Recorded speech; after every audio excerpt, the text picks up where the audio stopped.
Yeah, many are on the YouTube links also. I see. I see.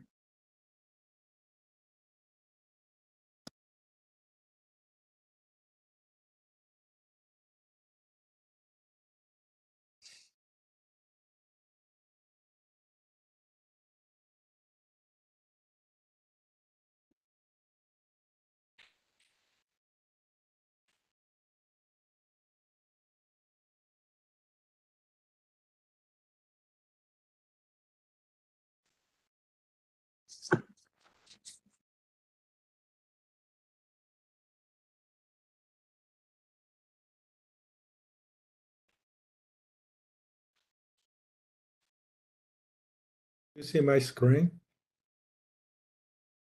Yeah, screen you can see. Okay.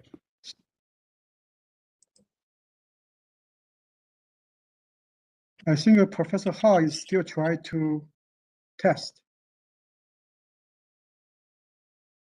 You can see my presentation file. I saw Not it. yet? I Not saw it. first page. Yeah, this is not first. Yeah, page number page 10.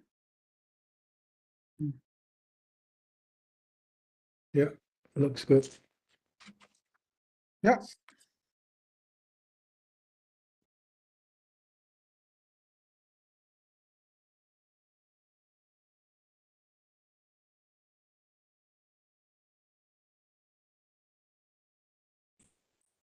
I can't hear you. Professor Ha, I can't hear you. Is everybody here?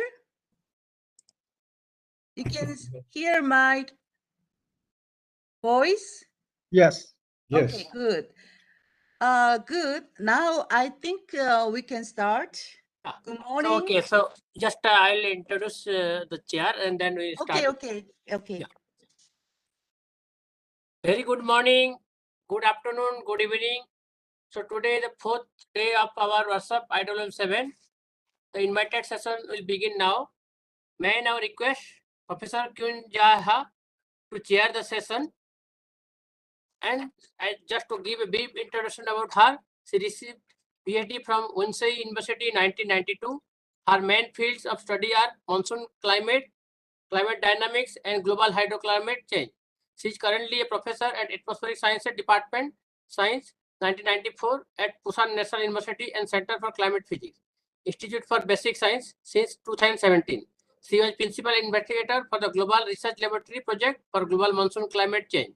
She served as president of Korean Meteorological Society during 2022-2023, executive editor of Climate Dynamics, editor of Nature Scientific Reports, and advisor, Presidential Advisory Council on Science and Technology. She has been a fellow of the Korean Academy of Science and Technology.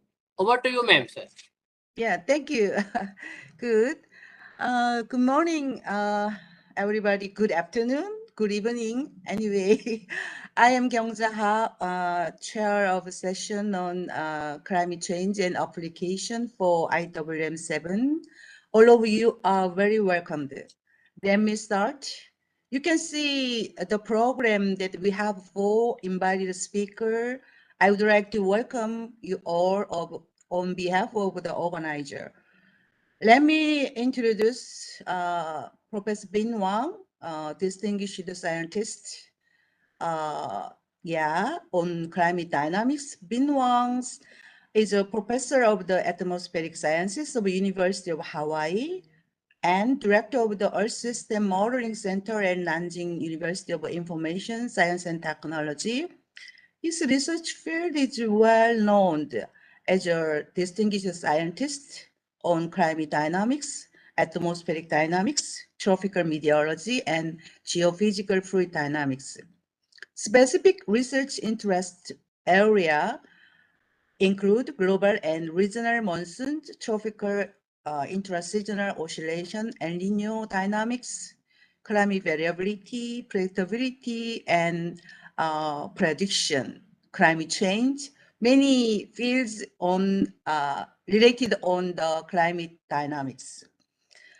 And he was an elected fellow of the American Geophysical Union, the American Meteorological Society, he received the Rotsby Research Medal bestowed by the AMS in 2015. Anyway, let me invite Professor Bin Wang. So now I would like to hand over Bin Wang. Yeah, thanks, Kyung-Ja. First, I want to acknowledge that I really appreciate giving me this opportunity from Organized Committee to express some of my ideas. Today, I will focus on the response of the global monsoon to anthropogenic warming. But before that, I want to very briefly discuss the emerging concept of a global monsoon. We know the monsoon has been defined by wind in the last 300 years. However, monsoon has another characteristic, which is the rainy season in summer versus dry winter. So, Bin Wang, can you share your screen? I thought I shared my screen. No, I'm not. Yeah. I did not share my screen. You didn't. Oh, what happened? Again, you can share your You can share. screen. Yeah, share screen first. Okay. No, it's not. So share the screen now. Minimize this. Now put your presentation.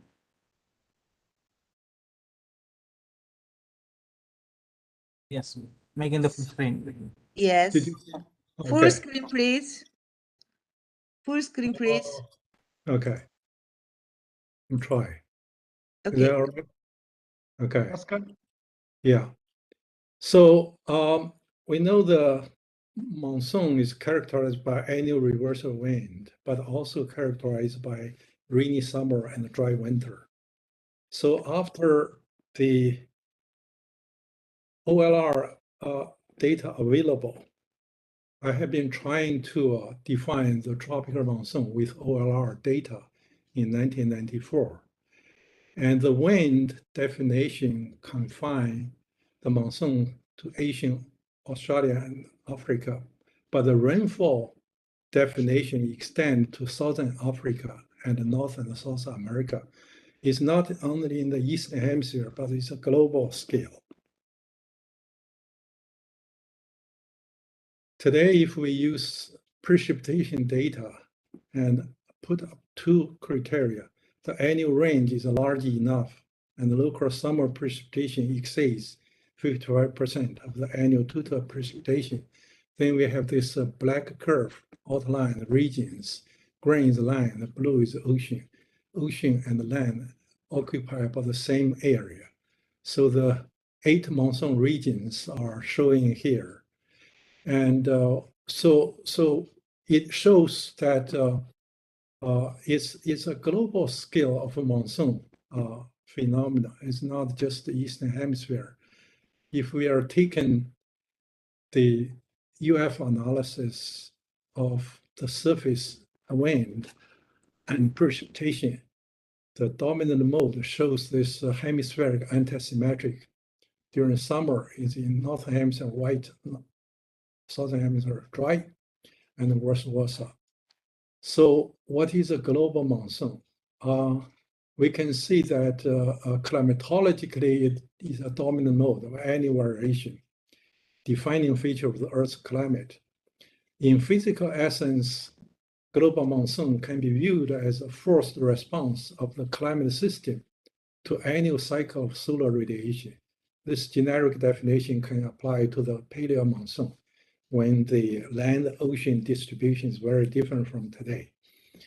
The monsoon precipitation and the circulation consist of a system. The system is a global scale, annual reversal of 3-dimensional monsoon circulation, accompanied by season migration with heavy precipitation. Now, many of the people argue global monsoon change is due to migration of IPCC or change in the hotlet circulation. I want to submit that an alternative view. In other words, monsoon is driving them rather than a passive stuff.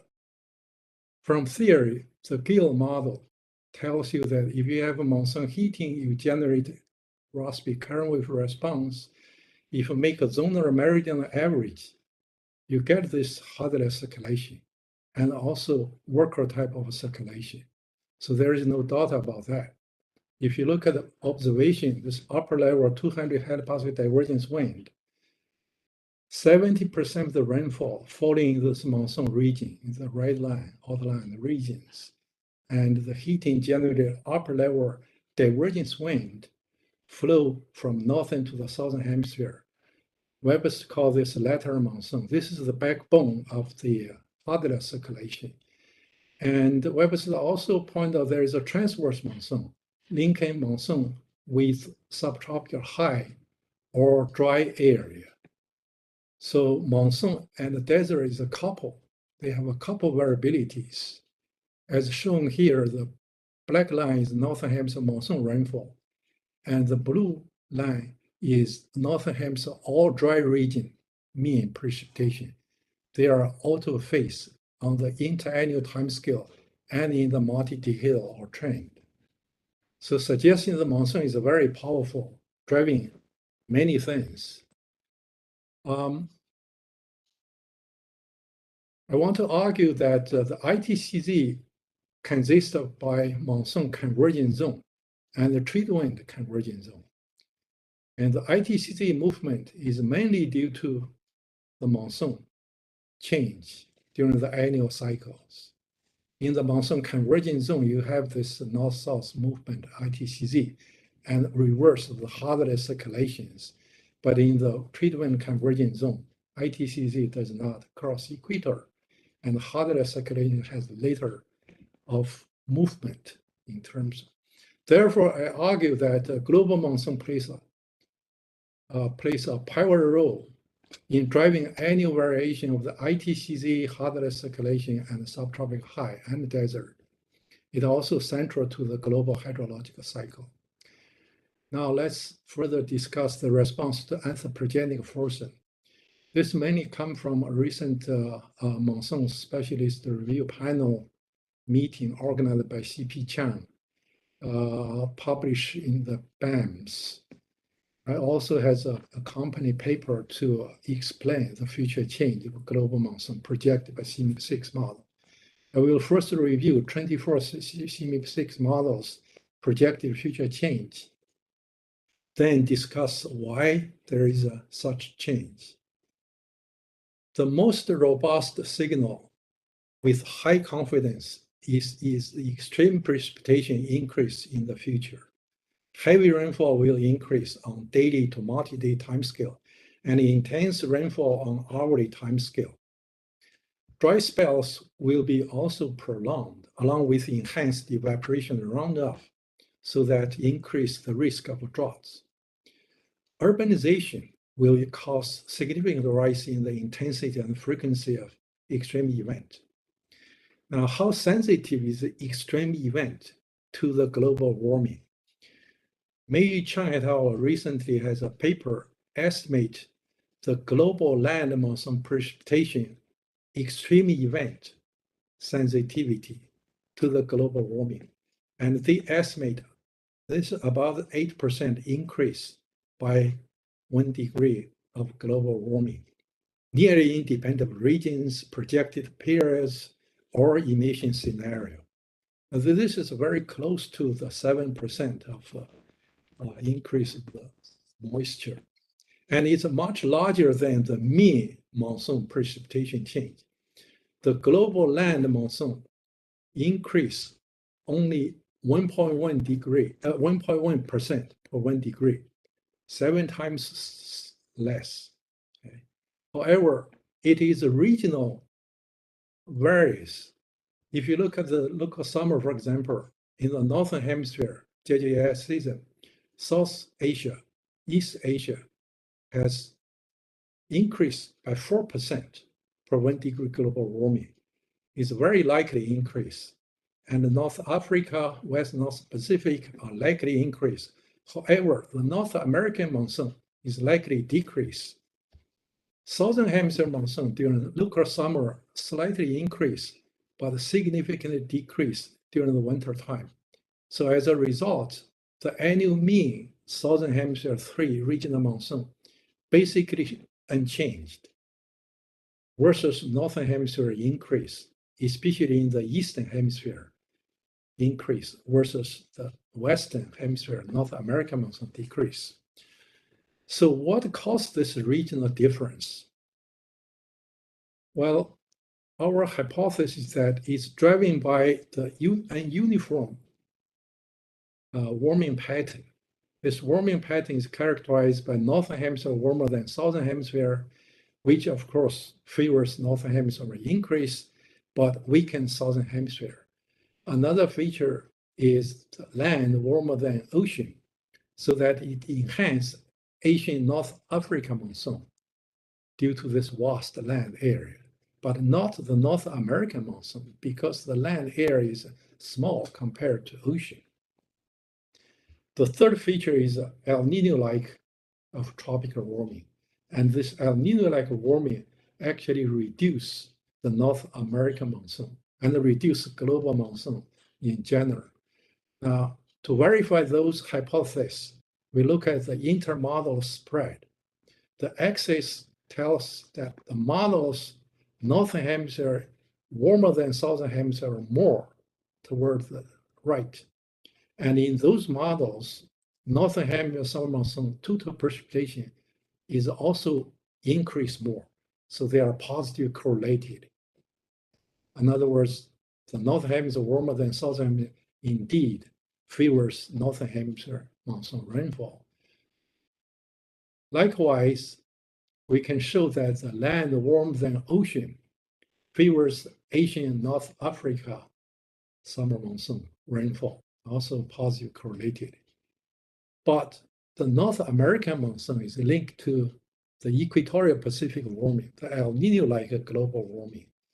If equatorial Eastern Pacific warm more in the model, the North American monsoon rainfall decrease more, negatively correlated.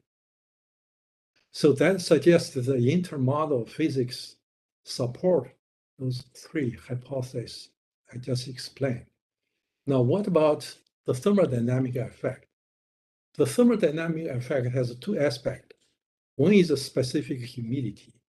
Another is a dry static stability, because the greenhouse gas warming is top heavy, so it will stabilize atmosphere.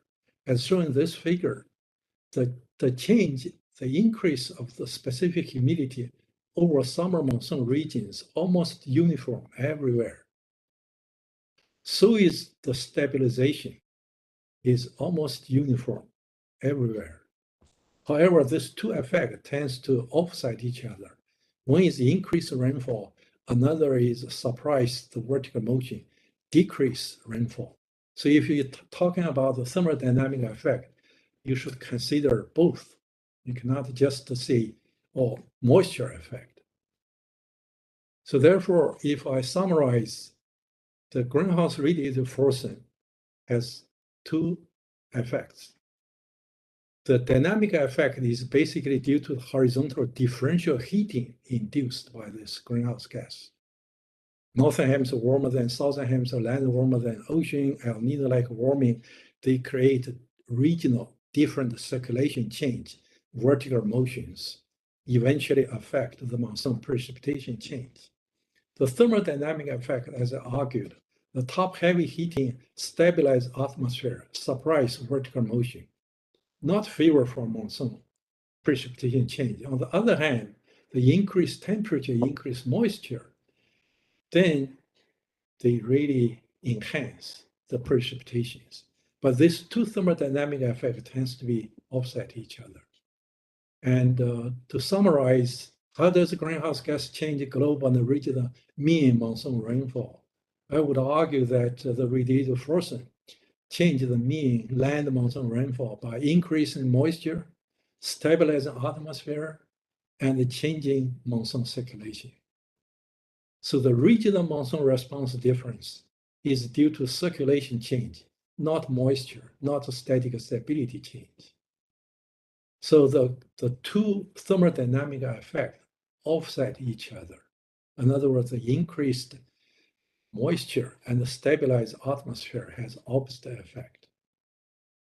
So the greenhouse gas induced circulation change, in other words, the dynamic effect, are primarily responsible for the northern hemisphere increase, southern hemisphere unchanged, and the eastern hemisphere, North Asian Africa monsoon becomes whiter, but North American monsoon becomes drier. So all those can be explained by the dynamic effect due to the warming pattern generated circulation anomalies. I want to stop here. Thank you very much. Thank you for your excellent talk. Is there any questions or comments? Okay, Andy, it's you. No question? Okay, another person. If you have, yes, Tim. Yeah, very interesting talk. I just wondering, seems all the changes you talk about here is referred to the precipitation change. So at the most, the vertical velocity is included. But how about horizontal circulation change? Do you have any results on that part?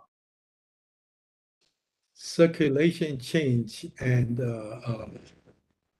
Horizontal change. I think they are coupled. I didn't look at the wind change in the different regions. The rainfall change is consistent with the low-level vorticity change and upward motion change. The low-level vorticity increase, for example, in the South Asia or East Asia, could be related to the southwest monsoon increase, and in the East Asia, maybe the southern wind increase.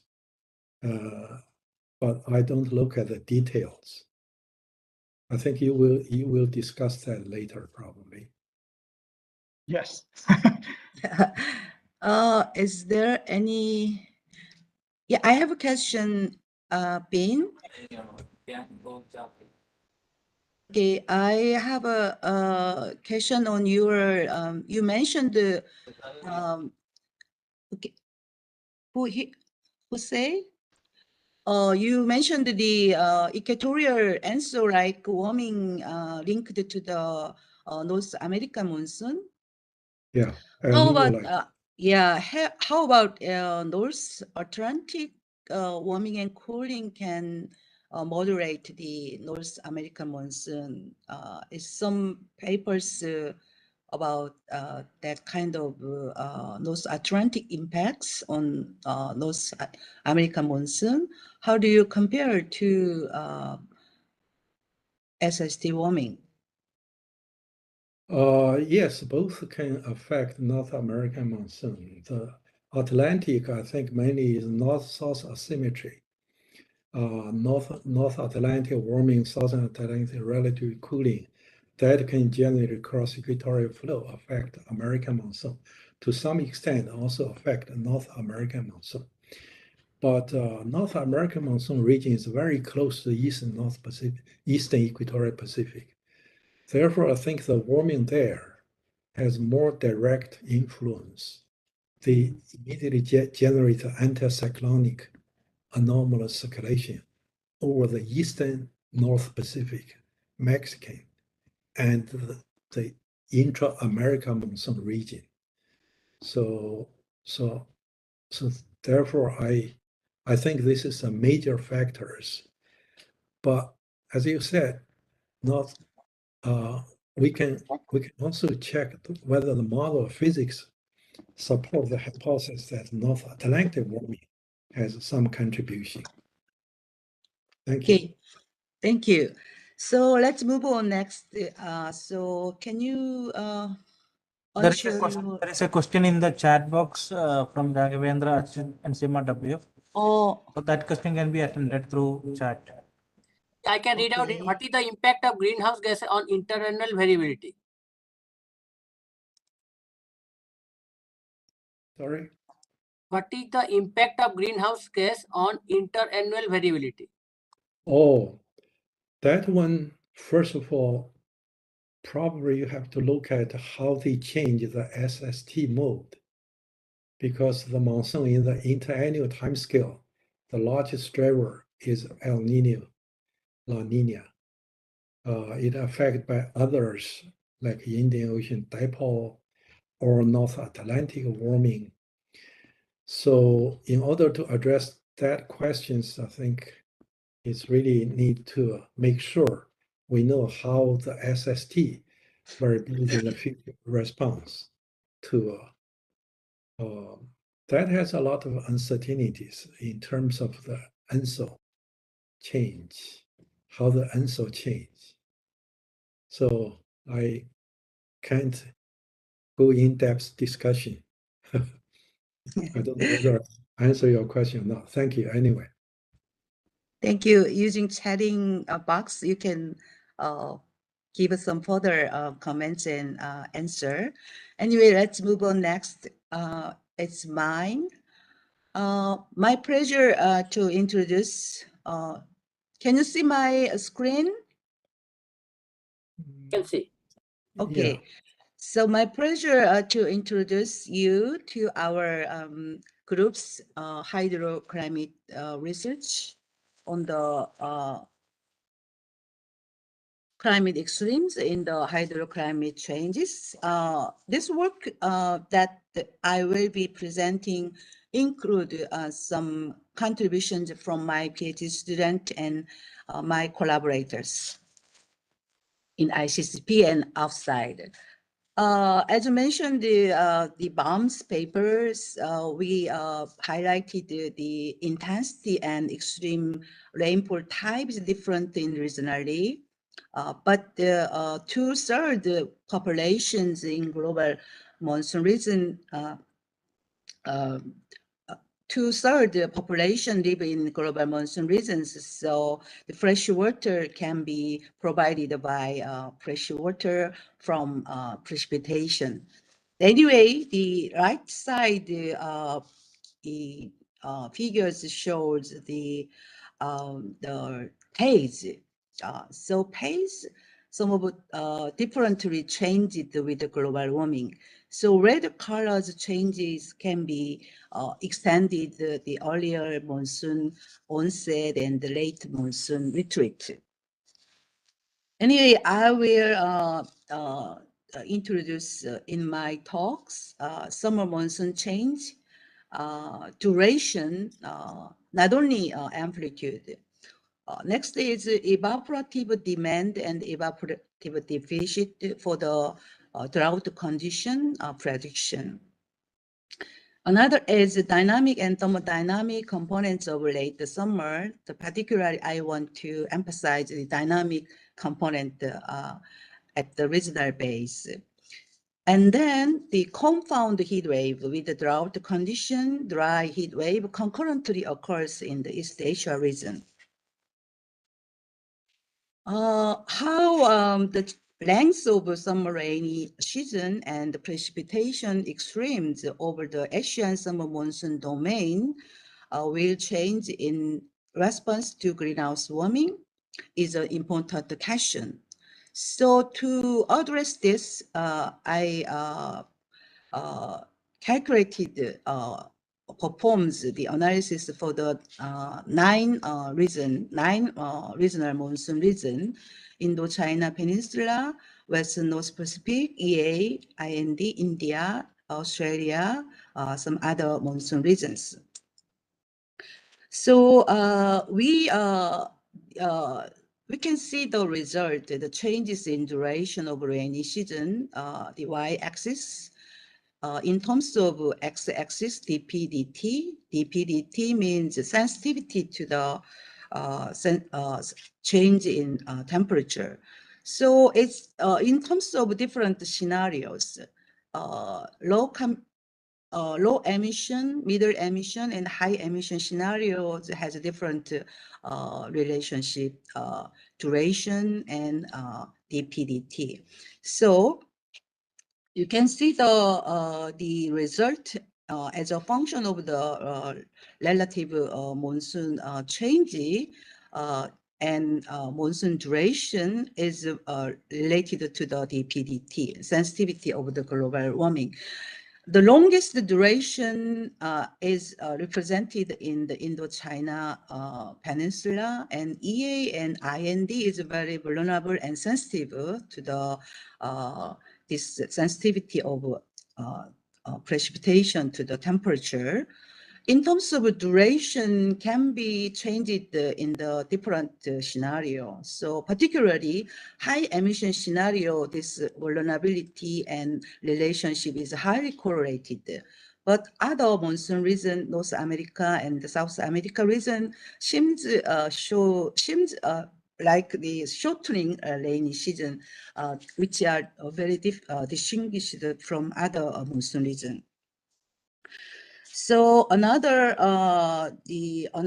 understanding is needed how the phase of regional monsoon will shift in response to the greenhouse warming.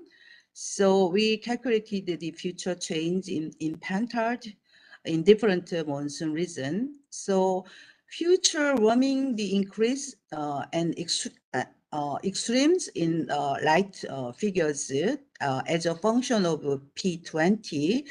So anyway, I will explain the details. Onset will be earlier occurred.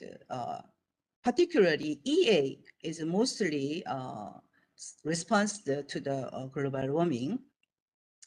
But rate literature can be seen in EA also. So duration is very sensitive in East Asia monsoon region compared to other Asia monsoon regions.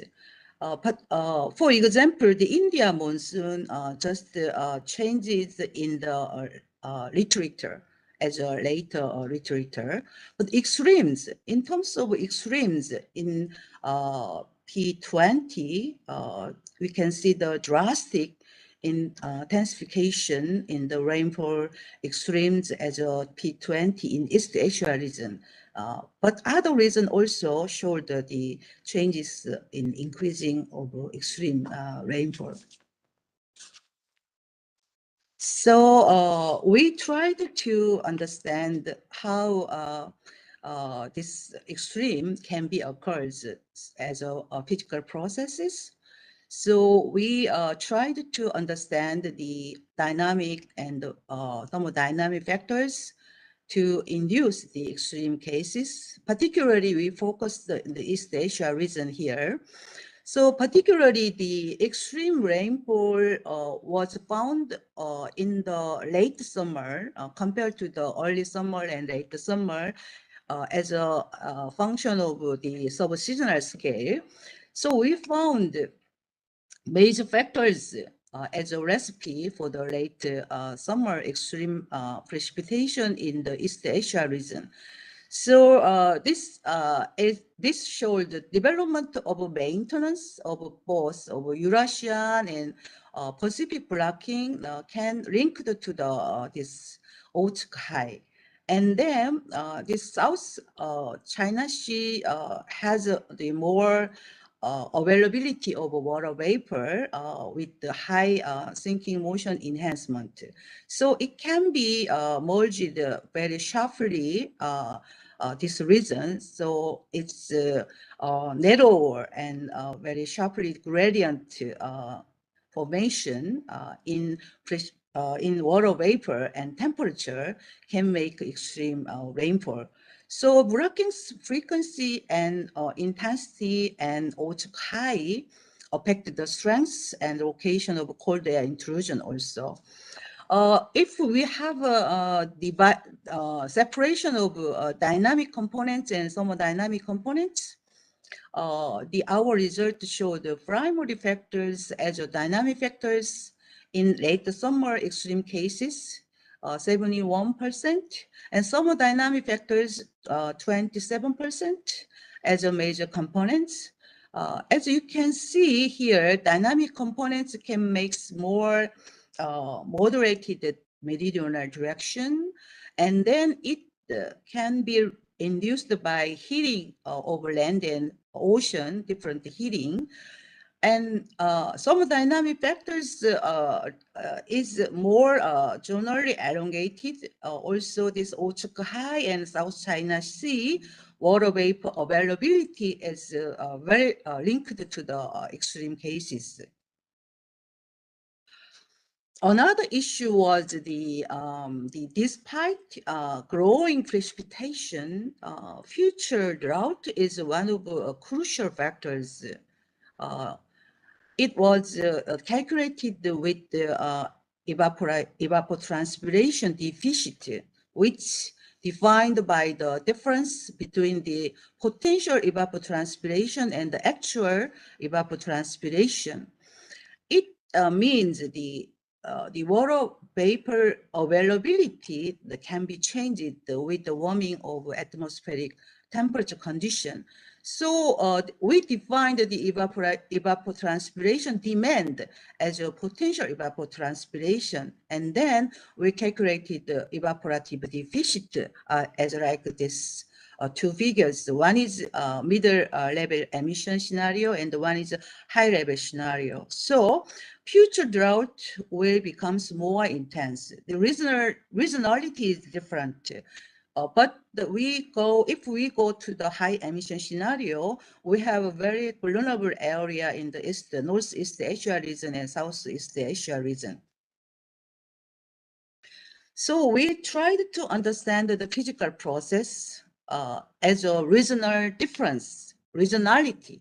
We want to emphasize the regionality. So we calculated the feedback attribution to heat wave using the coupled atmosphere surface climate feedback response analysis method, so-called CFLM.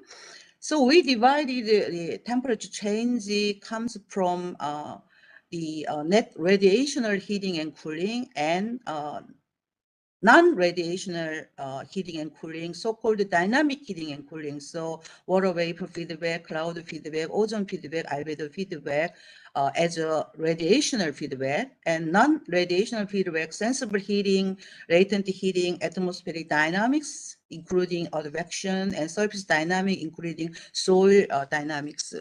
This is result as a compound heat wave, dry condition and heat wave condition. So we calculated the singular value vector decomposition. The left figures showed the SVD1. The right panel showed the SVD2. So if red colors can be linked to the heat wave days and self-calibrating PDSI drought index. So red colors area 1 has very linked to each other. So it is defined by confound heat wave area 1. Second mode showed the blue boxes. Blue boxes include the Korean and Japan area here, but we calculated the blue area only because to compare to other red area and blue area. So blue area defined by this area and this area. So this heat waves can be concurrently occurs with the drought condition. So it is very enhanced very lately period. So we calculated the feedback contributions to temperature change, area 1 and area 2. Area 1 shows the very strong feedback attribution in surface dynamics and latent heat flux. So area 1 has a very different feedback impact as a latent heat flux and surface dynamic processes, the positive feedback for surface warming by reducing the soil moisture. And then area 2 has more the strong attribution in cloud feedback, and then soil atmospheric dynamic feedback. So area 2 has cloud feedback lead to warm temperature anomaly feedback through increasing solar insolation caused by decreasing cloud amount, which is associated with the anomalous high pressure system. So I want to summarize the hydroclimate changes. We emphasize the changes in pace as a duration, not only amplitude. So it can be extended with the global warming cases. And then intensification of extreme rainfall in East Asia is very vulnerable. And then we wanted to identify the main mechanism for changes and characteristics. And I emphasize the drought risk from change in evapotranspiration, potential evapotranspiration, and actual transpiration changes. Despite the growing precipitation, the future drought can become more intense due to stronger evapotranspiration demand. We tried to understand the physical processes of hydroclimate. So we provided some recipe for extreme precipitation, particularly in late summer over East Asia case. We provided primary factors as a dynamic and thermodynamic components. It was relevant to the understanding future rainfall extreme and water vapor availability increasing. The another is the feedback attribution for the compound heat wave, dry condition, and heat wave, dry heat wave. So importance of crowd feedback versus another reason has latent heat flux process. So regionality is very strong in the East Asia region. So more insight into the generation of a compound heat wave, droughts, wildfire, their linkage with the atmospheric waves, surface feedback should be investigated in further study. Thank you. So if you have any question, you can do. Kyung-Ja, I want to ask you, how do you define East Asia monsoon onset date? You said the onset will be yeah, a little, yeah. delay. Basically, your definition is used, and then additionally, we put some criteria, a little difference from your definition. So we usually harmonic Fourier harmonics until 12 harmonics. We combined 12 harmonics, first 12 harmonics, and then the annual cycle amplitude should be larger than the second harmonics. So area is redefined from your cases. So our definition showed the no East Asia monsoon region in the north part of East Asia. So generally, the 90% area is the same as your cases, your definition. What is the mean onset date today, according to your definition? East Asia monsoon mean onset date? July, late July. Late July onset. Yes. Okay, this is the northern part of East Asia. It's not the southern part, because South China Sea onset in the May, Yeah, late May. we defined the center of East Asia. But May now start in the late June. It's not, Yes.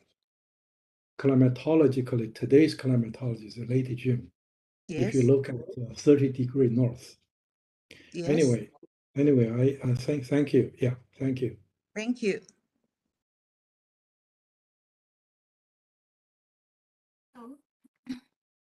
Can I ask a question?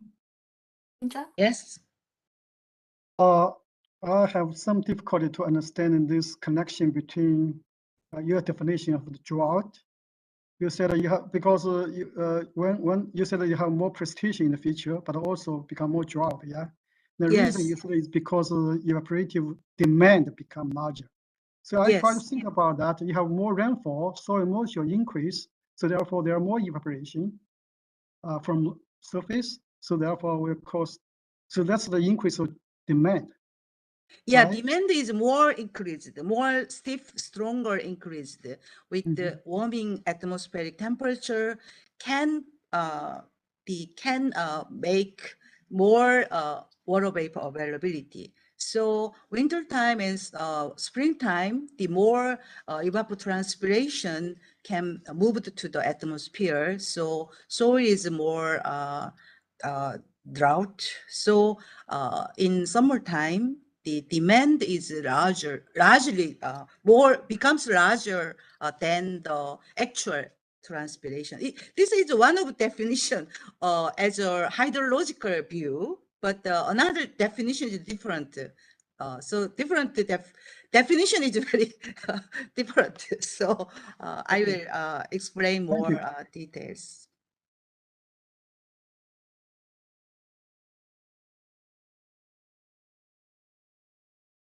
So another question. Kyung-Ja, thank you very much for your very interesting talk. This is Yukari. And in page 7, you showed the thermodynamic dynamic division. Yeah, I wonder why it's interesting that thermodynamic part has quite dynamic structure, like Rossby wave propagation. So why do you have such a pattern for the thermodynamic contribution? Yes, thermodynamic was defined by the change in water vapor. So gradient water vapor terms show the thermodynamic factors. So I think the most important thing is this water vapor providing from South China Sea is more water vapor provided, but the north part is less providing of water vapor. So thermodynamic components has the steep and narrow gradients in thermodynamic water vapor conditions. So gradient Q is main components in thermodynamic components. Okay, thank you. Thank you. So let me move on next talk. Next talk will be Andy.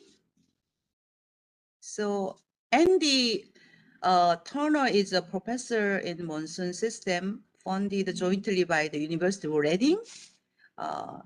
So actually his major is the general interest in general dynamics in monsoon variability, predictability, and prediction, including the interaction between monsoon system and other elements of a climate system. And Professor Turner led to encompass field campaigns to India from 1916, including aircraft measurement and many work. So let's welcome Andy.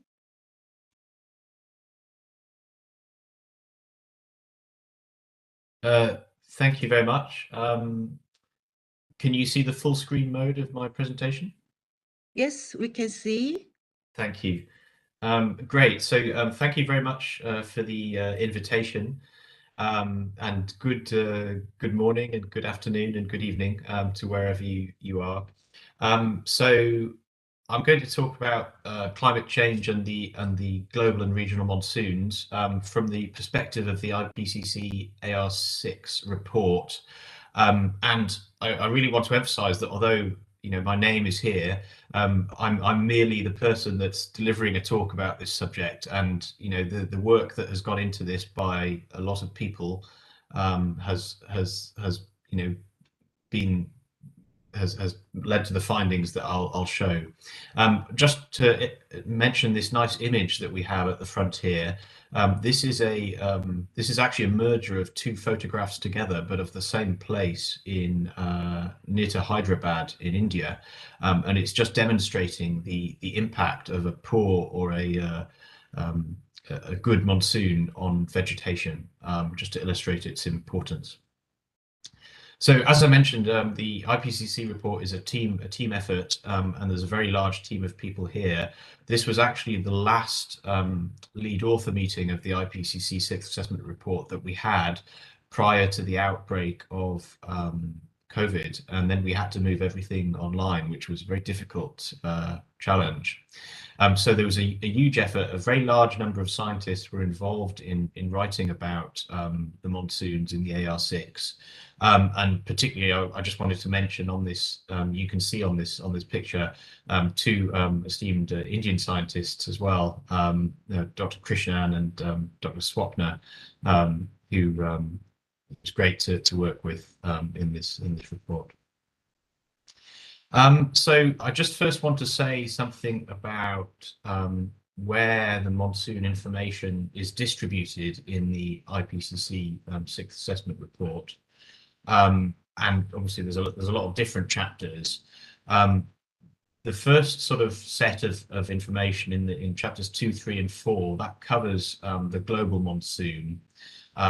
We look at both the observed system in chapter 2, attribution to change in chapter 3, and then the sort of global scale future projections in chapter 4.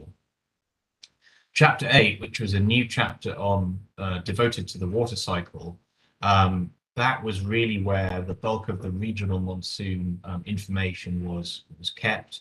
Dr. Krishnan, in fact, was one of the coordinating lead authors of that chapter. And that chapter also dealt with things like the Hadley circulation, the ITCZ, and so on. And then there was a large collection of regional information chapters at the end of the report. I was an author on chapter 10, which was a sort of a methodological chapter that was linking global to regional climate change. And one of the things that we did in that was to talk about how do you bring multiple lines of evidence together to tell us something about climate change. And then chapter 11 was about extremes, and then chapter 12 starting to link towards the impacts community and making a bridge to working group 2 of the IPCC. Headline messages were presented in the SPM and the technical summary, and especially in the technical summary, there's a good monsoons box that gives you really all of the detailed information, and I'll have a slide on that at the end. And then there was also a monsoons annex, which goes into some definitions about the different regions and some of the basic characteristics that's not part of the main report. But the detailed region by region information falls in chapter 8. So straight on to the information from the report. So slides that look like this is going to be figures from the report, and you can see here, for example, that this is figure 17 from chapter 3. So chapter 3 dealt with attribution, and the main and a part of that is also model evaluation, because you need to evaluate models in order to make attribution statements. And some of the main messages here are that we have a good but imperfect simulation of the present day global monsoon domains, and you can see that in the multi-model mean picture of CMIP6 on the right compared to the reanalysis and GPCP here. If you look at the time series of global monsoon precipitation, there's a decline from the 1950s to the 1980s, followed by a recovery. And that's evident in both models and observations, and you can see that in this time series on the left here. There was also a similar decline and recovery evident in the Northern Hemisphere monsoon circulation, and I think, if I remember rightly, this is the index that Wang put together a few years ago, so the Northern Hemisphere Summer Monsoon Circulation Index. So now thinking about attribution of regional monsoons, and specifically to specific drivers, go into a bit more detail. So what we've got here is a nice chart showing time series of the different regional monsoons in the 20th century from the historical experiments in CMIP6, and then the different colored box plots up here and down here are just the different forces, such as greenhouse gases only, aerosol only, etc. And what we see is that some monsoons feature clear opposing behavior under greenhouse gas and anthropogenic aerosol conditions. So in particular, South Asia, East Asia, and Australia maritime continent. So you can see there that for South Asia, just to highlight, greenhouse gases giving this enhanced monsoon if we use those forcings alone, and aerosols giving this reduced monsoon.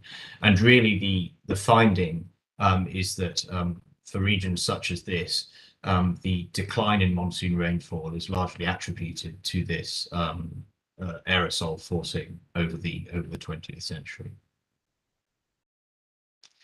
So just to sort of summarize what's going on in the regional monsoons over the 20th century, and I'm not going to read all of this out, but for example, South Asia, there's a clear weakening in the second half of the 20th century, and the assessed attribution of the IPCC report is that it's due to anthropogenic aerosols, and it's opposing the expected increase due to greenhouse gases.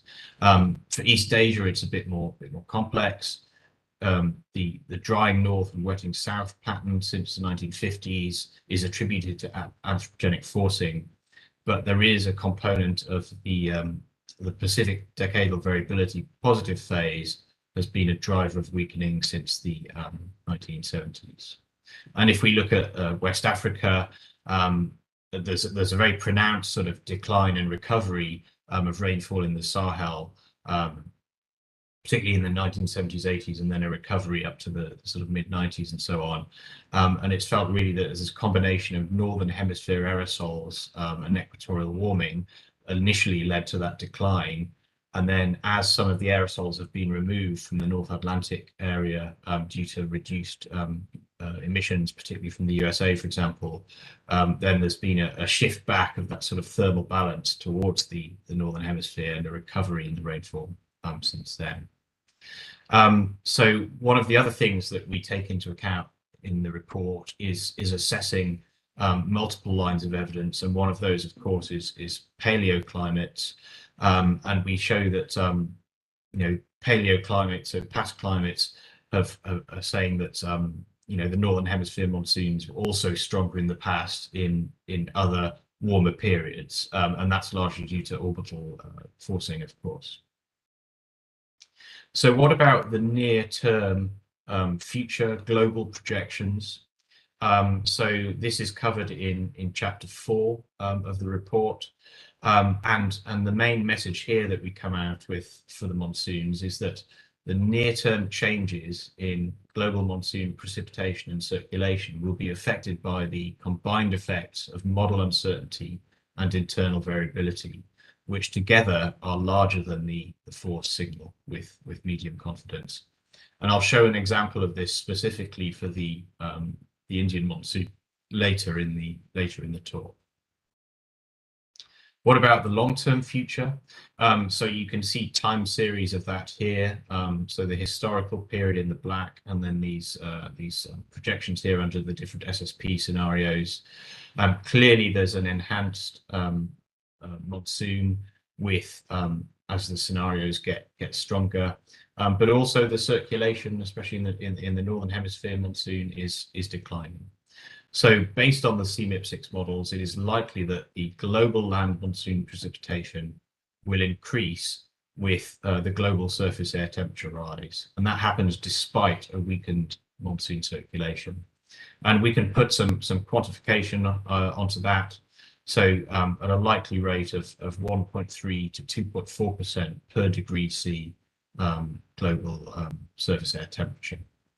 But of course, the monsoon precipitation responses depend on the region and emission scenario used. So what about the projections of regional monsoons in the 21st century? So because this is regional, again, this falls into chapter 8, the water cycle chapter of the IPCC. You can see the different monsoon regions here in the box plots. We have the 3 different colors indicating 3 of the different emission scenarios with the greater radiative forcing in red. And then left to right is the near term, mid-term, and long term. And what you can see is that there are robust and consistent increases in various regional monsoons under stronger emission scenarios, and of course further into the future. And that's most evident in South Asia, East Asia, and West Africa especially. But there is some uncertainty, considerable uncertainty for particularly for the American monsoons. You can see that it's not quite so obvious that there's a deviation from zero until you get to this very strong, in this case, emission scenario. And in Wang's talk, he gave some of the reasoning why that might be related to the El Nino-like warming patterns. So this is a slide that's not from the IPCC, but I thought it was an interesting thing to look at. It's from a recent study by Anja Katzenberger, and it's just to show that there is really clear evidence of a sort of a linear scaling of monsoon rainfall change with warming relative to the present day, and you can see that in individual models on the left here. So we've got a change in summer mean rainfall in the monsoon relative to present day against change in the global mean temperature, and then that's simplified further on the right as a multi-model mean for each emission scenario. So it really is a very sort of linear change. So one of the things the IPCC report tried to make more, raise more awareness of this time around this assessment cycle was about the idea of low likelihood, high impact events. So we often just look at the multi-model mean projections, but that can hide a lot of variability, and it can hide a lot of surprises that might be possible. And one of those, of course, relates to the Atlantic meridional overturning circulation, and of course, if that weakens, that sort of shifts the heat balance southwards. So this is a statement from the summary for policymakers of the AR6. So the AMOC is very likely to weaken over the 21st century, but there's only low confidence in the magnitude of that trend. So we're not quite sure by how much. There is medium confidence that there will not be an abrupt collapse before 2100. But if such a collapse were to occur, it would very likely cause weakening of the African and Asian monsoons, so that the Northern Hemisphere monsoons, and strengthening in the south. One of the other things we have to think about is major volcanic eruptions, so supervolcanic eruptions, if you like. And there was what's called a cross-chapter box on supervolcanoes in chapter 4. And the statement here is that it is likely that there would be at least one large eruption during the 21st century, and such an eruption could reduce the global surface air temperature for several years, which would decrease the global mean land precipitation, alter monsoon circulation, and modify extreme precipitation. And I was involved in the writing of this text, and we had to be quite careful with the monsoons, because the response of the monsoons to volcanic eruptions is quite dependent on the latitudinal location of the eruption. So it goes on to state here that a low likelihood, high impact outcome would be the occurrence of several large eruptions that would greatly alter the 21st century climate trajectory compared to the things that we would normally expect from the SSP-based emission scenarios.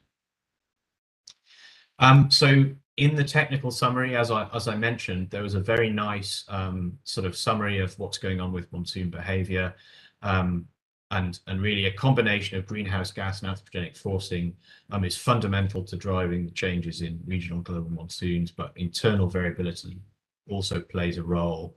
And this is just to highlight the example for South Asia over the recent past, as I've mentioned already. And there's the projections for the future increasing. And just sort of the headline statements from that technical summary. Global land monsoon precipitation decreased from the 1950s to the 80s, partly due to aerosols, but has increased since then in response to greenhouse gas forcing and a component from the large-scale multi-decadal variability. There's some regional messages here. So a lot of the decreases in some of the regions have been attributed to anthropogenic aerosol during the 20th century, And that's sort of offset the expectation we would have had for some of these monsoons increase due to greenhouse gases alone. And there's a projection for increased response to the global land monsoon rainfall in the 21st century due to warming at all time horizons and in all scenarios. And just to add this point at the bottom, at global and regional scales, near-term monsoon changes will be dominated by the effects of internal variability. So there's a lot of things I've not mentioned in this talk. There's intensification of the water cycle and increased heavy rainfall extremes, and Professor Ha has talked about that in the earlier talk. Longer dry spells and heat waves and so on.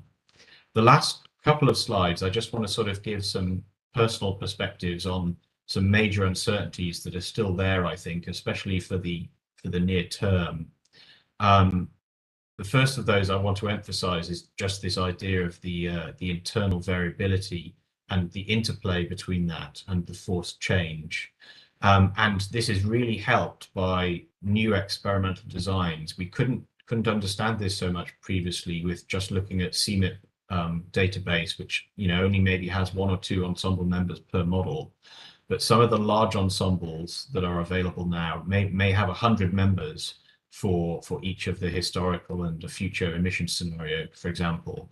And you can use that to try and understand how the forcing and the internal variability varies together. And we discussed this at great length in chapter 10 of the report. But this is the sort of the headline message for the South Asian monsoon. And this is from a paper by Wang et al. From IAP in 2020. So this is a time series of the Indian monsoon rainfall. And if you look out into the future, you've got this sort of multi-model mean based on these 100 members. But if you look at the 10 driest or the 10 wettest members of that ensemble, you can see that the internal variability can either enhance or it can oppose and even weaken the monsoon out to the near term. So that's something we need to bear in mind. I think one of the other main uncertainties is what is happening with aerosol, because aerosol, unlike greenhouse gases, you can make policy changes that have an effect on the aerosol in the atmosphere relatively quickly. If you switch off your emissions, that comes with the atmosphere very quickly.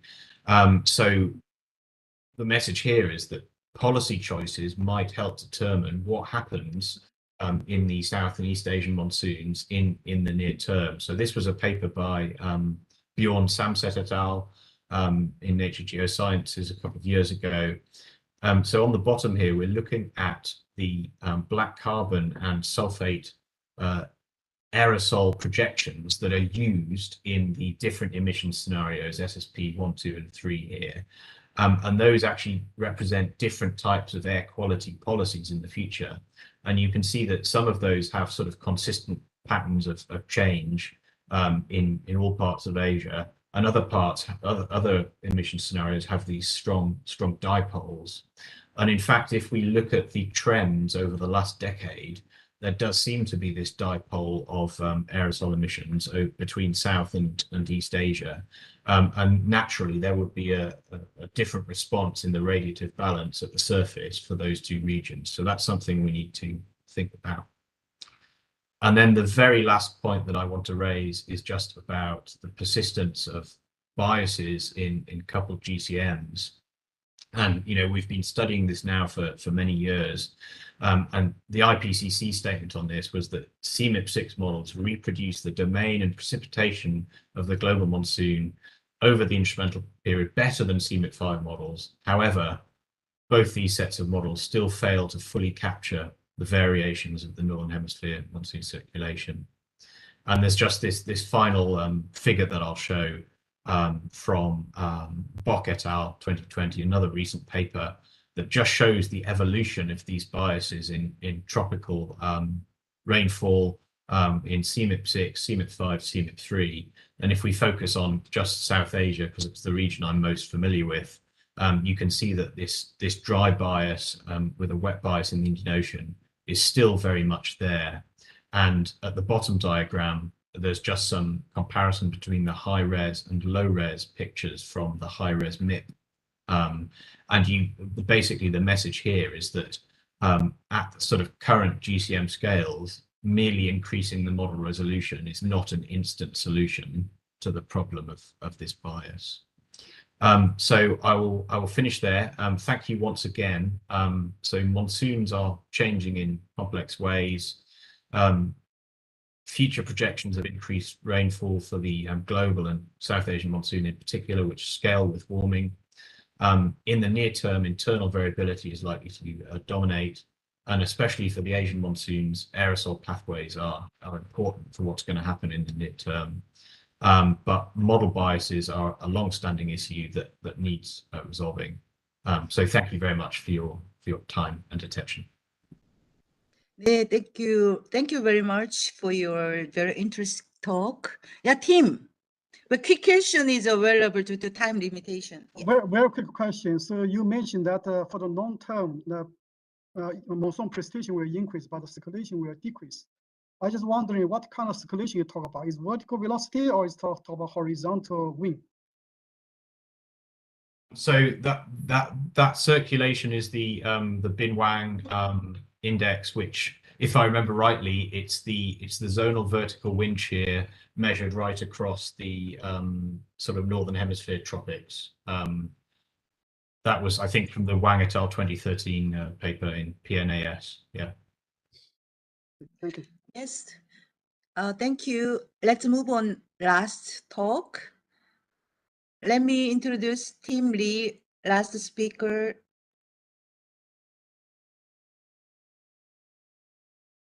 Yeah, Tim Lee is professor at Department of Atmospheric Sciences, University of Hawaii. His research topics are primarily tropical climate dynamics, including MJO and dynamics, and variability of monsoon, typhoon, sub-seasonal to seasonal. He involved in many international network. Thank you. Start your sharing.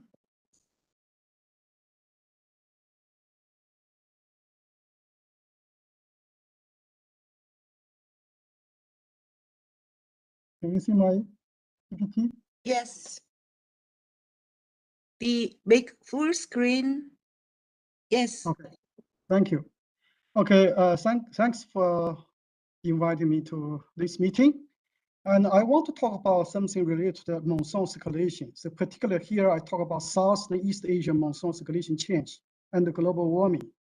So this is a recent work joined by Professor Bin Wang and also Professor Mingfang Ding from Columbia University and also Professor Yihui Ding from National Climate Center in China and some other collaborators published in the Science Bulletin. So let's look at this observed summer circulation observation and also from CMIP5 and the CMIP6 historical run. So basically, as you can see, the shading is precipitation and the vector is 850 hectopascal wind. So dominant circulation in the South Asia, of course, is westerly wind, but in the East Asia is southern wind. So, and if you look at the low level and the upper level zonal wind, you can also see in this blue box, you have pronounced westerly wind in the low level and easterly jet in the upper level. So they have strong vertical shear. So this is a model's performance here. So question we want to ask is how will Asia summer monsoon, particularly East Asia and the South Asia monsoon circulation, will change under global warming? Okay, let's look at 30 CGCM from CMIP6 and also 30 CGCM from CMIP5. You have different scenarios. We also all look at here. I only show the SSP5 8.5 and the RCP 8.5 results, and that's difference. 50 years versus 50 years data. Here, 20th century is 50 years, 21st century is another 50 years. So just difference between those two. So as you can see, from precipitation field, so all the region, Southeast and East Asia monsoon region shows increase of the monsoon rainfall. So this is not a surprise at all because increase of moisture. However, if you look at circulation, the dominant circulation is increasing in the East Asia, but decreasing in the South Asia. So this is a so-called distinct response between East and South Asia. So we have increased rainfall in both regions. However, we have strengthened East Asia southerly wind, but we have weakened South Asia westerly wind. So the question here is what caused the difference? Why there's such different response?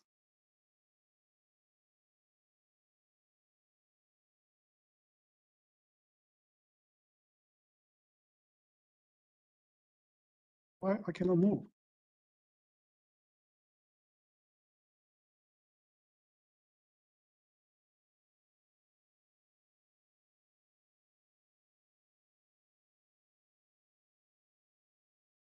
Okay, so now let's look at South Asia summer monsoon metrics. We're using 3 different parameters to representing South Asia monsoon circulation change, and also 3 different parameters to look at the East Asia summer monsoon metrics. In addition to the zonal wind 850 hectopascal in the South Asia monsoon and the East Asia monsoon region, we also look at the vertical wind shear by Webster-Young, and also meridional wind shear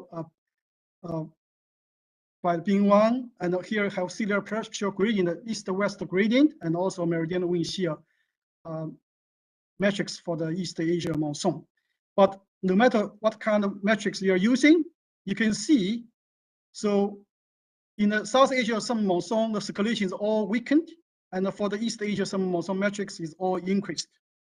Here you have bar show the multimodal median, and the dot, green dot, show the multimodal ensemble mean. So now we want to understand the physical cause of those distinct South Asia, East Asia circulation change. So we want to using 42 CMF6 Evaporative for CO2 experiments. So we have pre-industrial control 100 years run. Then we have abrupt for CO2, 4 times CO2, 150 here is wrong. So basically, we using last 50 years of this pre-industrial control as control for the present climate.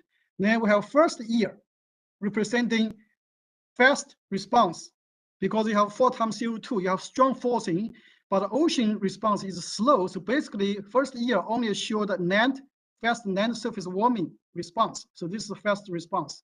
Then also we have last 50 years result minus first year, which show the slow ocean response.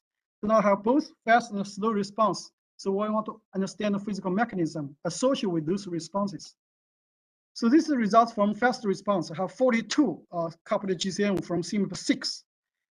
So fast response, as you can see, East Asia southerly wind is increased, but South Asia westerly is decreasing. But for the slow response, East Asia has opposite response, is decreasing. Here, South Asia monsoon still decreasing, both decreasing.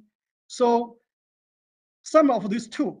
So this two is 4 times CO2 experiments, 42 models, but the result is consistent with the CMF5 and the CMF6 results. So you have reduced westerly wind in the South Asia, but they have enhanced southern wind in the East Asia.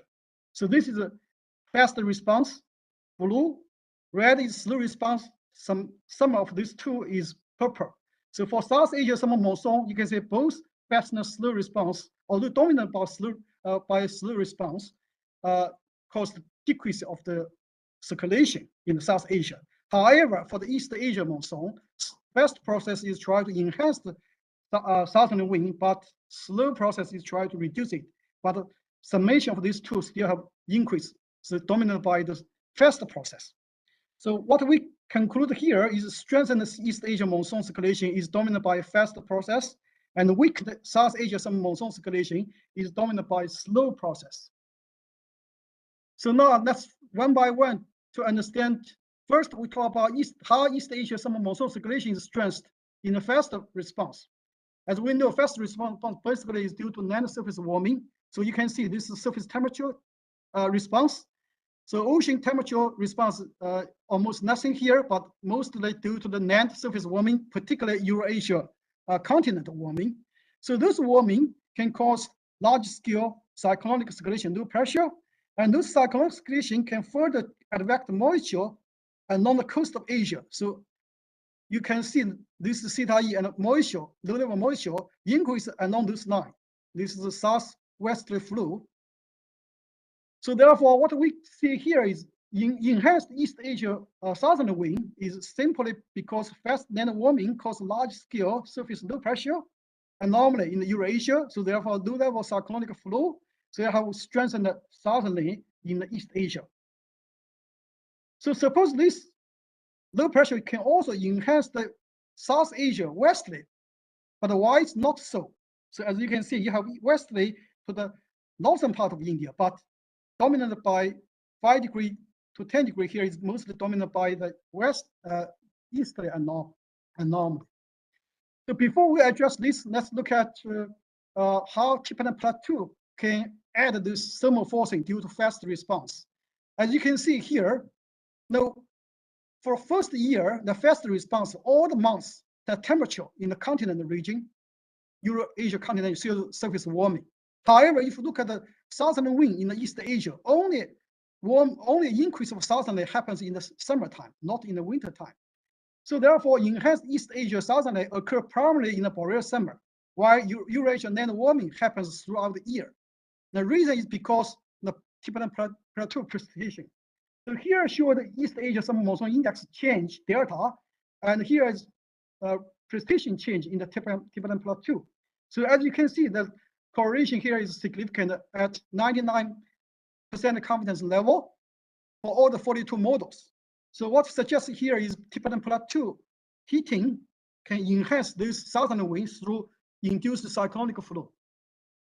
So now, why the South Asia summer monsoon circulation weakened in the fast response? Yeah, as we see here, suppose the cyclonic circulation will cause enhance of westerly. Why westerly is in the northern tip of India, not in the southern part of the India? The reason is because African monsoon. So as you can see, because you have this cyclonic circulation, so monsoon rainfall is enhanced in Africa.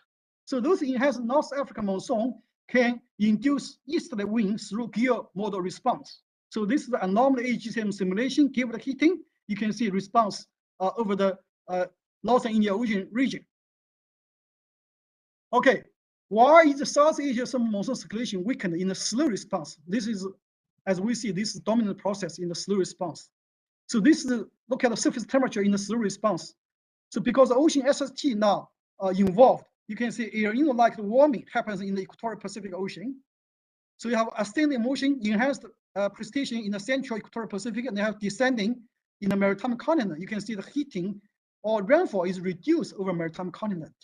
And you also see Indian Ocean IOD-like pattern in the Indian Ocean. This is also because this negative heating can induce anomaly anticyclone circulation. That's why you have this anomaly easterly here. So that's why it caused IOD pattern.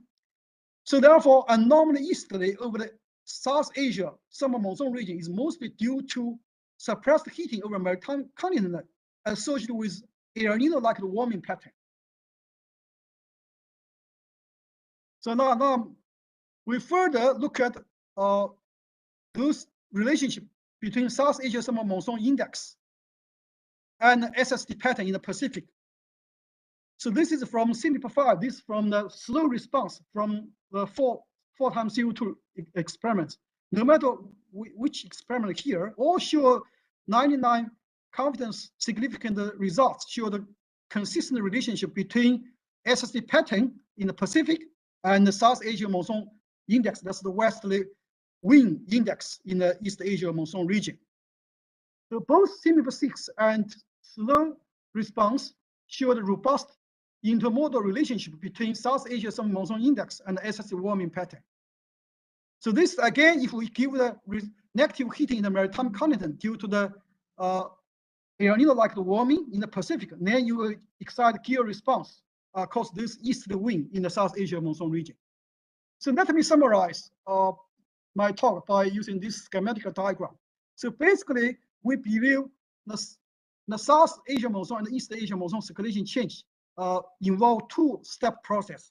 First is fast response due to the quick solar radiation forcing, so land warming quickly. Therefore, you have this cyclonic circulation. So this southwesterly flow will advect moisture into this region, cause the rainfall in the Africa and also over those regions. So that's why those fast process cause the enhancement of southerly in the East Asia region.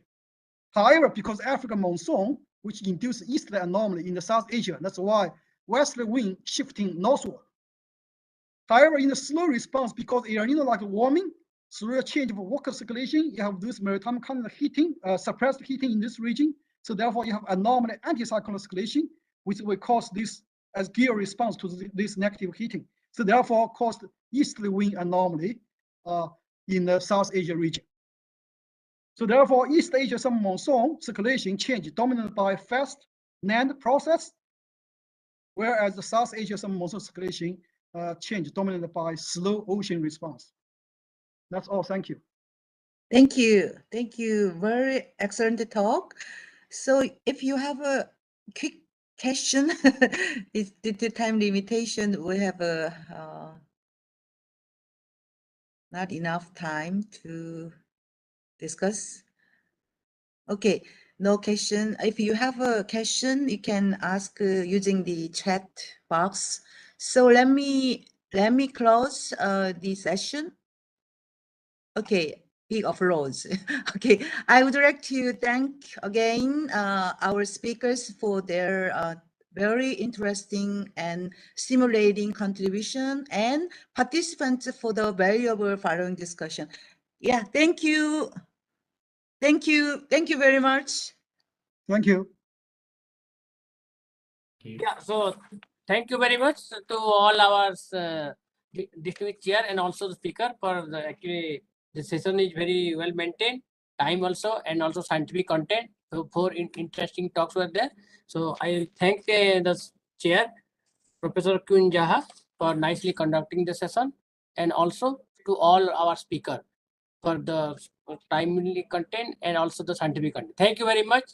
We will back again in this hall after about 7 to 8 minutes, 10:05 local. We'll back for the parallel session. Thank you very much. Thank you.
Audible? Yeah, but little low voice. You can little increase. Okay, sir. I'll try.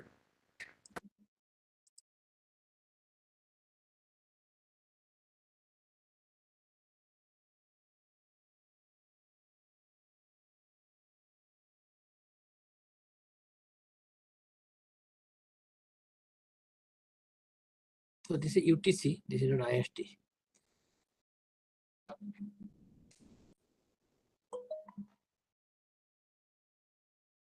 So shall we start now? Hello, sir. Now it's okay for me? Volume. Yeah, now it's okay. Now you sound excellent. Okay, yeah. Okay, thanks. So once again, very good morning, good afternoon, good evening to all of you for our parallel session of the day 4.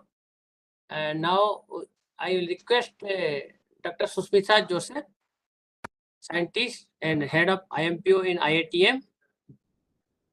She is looking after this extended forecast component of IATM. We are working jointly with IMD to kindly chair the session. And since we have time till 11:30 for this session, and one presenter is not there, so accordingly you can just see the timing, and you can give 1 or 2 minutes extra to each person. Over to you, Dr. Susmita. Thank you. Okay, thank you, Dr. Patnaik. First of all, I thank the organizers for giving me this opportunity.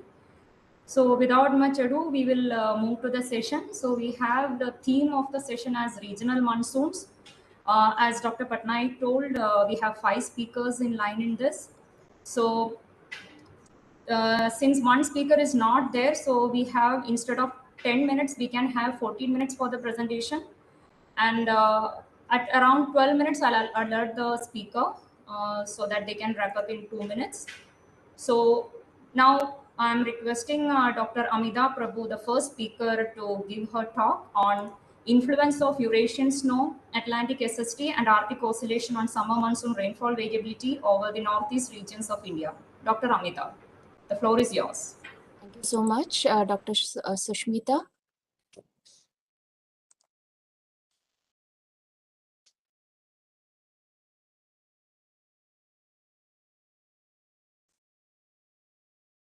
Hello, everyone.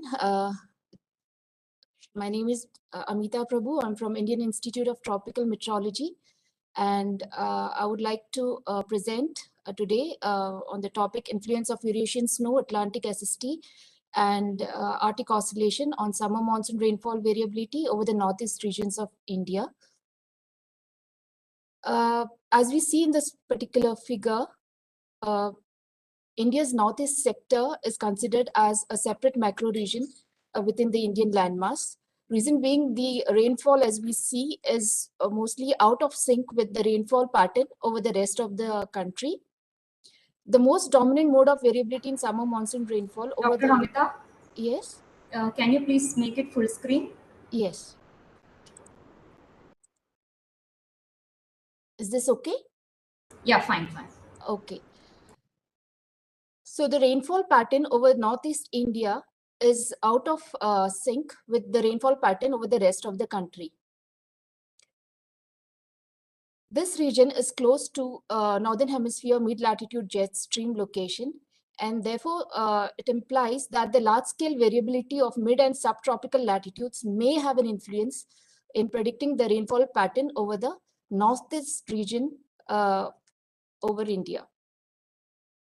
This particular figure is of composites of southern annular mode, which is annular ring pattern over the southern hemisphere, wherein we do see that we have subdued rainfall over most part of the country, whereas rainfall of opposite signature is seen over the northeast and the equatorial region.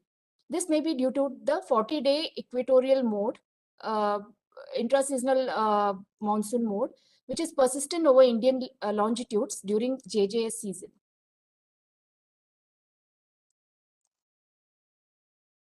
So motivation of this study is to investigate the role of high latitude modes like Arctic oscillation and Eurasian snow with the Northeast Indian summer monsoon rainfall, further to examine the physical mechanism linking this higher latitude modes with the rainfall pattern.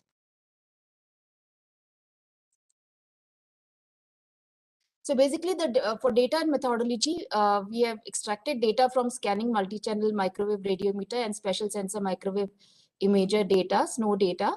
The rainfall has been taken from IMD NCC data for carrying out the teleconnection kind of studies. Here we do see then when we, for the period 1979 to 2007, when we take a correlation pattern between the JJS summer monsoon rainfall over Northeast India with the snow, Eurasian snow, we see an inverse correlation over the most of the Eurasian domain. Likewise, for the month of January snow, when we take SST correlation over the Northern Hemisphere, we see over the Atlantic SSTs, we have inverse correlation. Further down, when we take for the summer, simultaneous correlation with SSTs with monsoon rainfall over Northeast India, we see a positive correlation pattern. These areas have been taken for just for a clear view in the following slides. So we restrict with only these areas. But before that, just to understand the dynamics between the physical mechanism, how the Arctic oscillation is playing a role, we'll first try and understand what is Arctic oscillation. It's a back and forth shifting of atmospheric pressure between the Arctic and the mid-latitudes, having centers of action over the North Pacific and the North Atlantic. So the Arctic oscillation is basically a ring-like structure. However, it has its polarity. It either goes into a high polarity index mode or a low polarity index mode. So when it is when the Arctic oscillation index is negative, there tends to be a high pressure in the polar region marked by high polar low and a mid latitude low. When this occurs, we have weaker zonal winds and greater movement of cold frigid air into the mid latitudes from the polar region. However, when we have a positive phase of Arctic oscillation index, the surface pressure is just opposite to that of what we have for the negative phase. And here the mid-latitude jet stream blows strongly and is consistently locked towards the polar region. So there is no movement of air mass and momentum from higher latitudes to the mid-latitudes. So having understood these entities, we try to formulate the hypothesis which states that when we have an excess snow in the month of January, which is winter time, it gives it leads to a negative mode of Arctic oscillation. So when we have negative mode of Arctic oscillation, excessive winter snow, which leads to negative mode of Arctic oscillation, we have it induces a meridional wave kind of pattern, having its descending mode over the Atlantic region. So this is associated with the cold SSTs of the Atlantic Ocean. So once we have this SSTs in the month of January during winter time, it persists till June of the ensuing year. The cold SSTs then gives rise to zonally perturbed waves, anomalies having a descending mode over the northeast region over India, leading to weak monsoon rainfall. So this is the hypothesis which we try to see in the further slides. Earlier study by Timo Wiemer has shown that reduction in sea ice cover over the Arctic, which is declining at an alarming rate of around 13% per decade, has increased the heat flux from the ocean to atmosphere in autumn and early winter. Further, this sea ice decline has led to atmospheric patterns resembling the negative mode of Arctic oscillation. So post 1980s, we have seen an increase in the negative phase of Arctic oscillation. Further, large-scale pressure patterns, including high over Eurasia, which favors cold winters in Europe and northeastern Eurasia, has been linked to the falling summer precipitation both over Eurasia and Asia.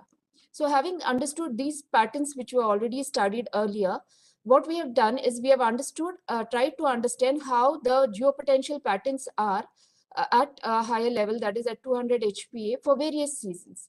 So as known earlier, we see that for winter season, that is DJF, we have a subpolar high and a mid-latitude low when we take the consider the negative cases of Arctic oscillation. So basically, when we consider all seasons, it's the winter time which has dominant modes of Arctic oscillation.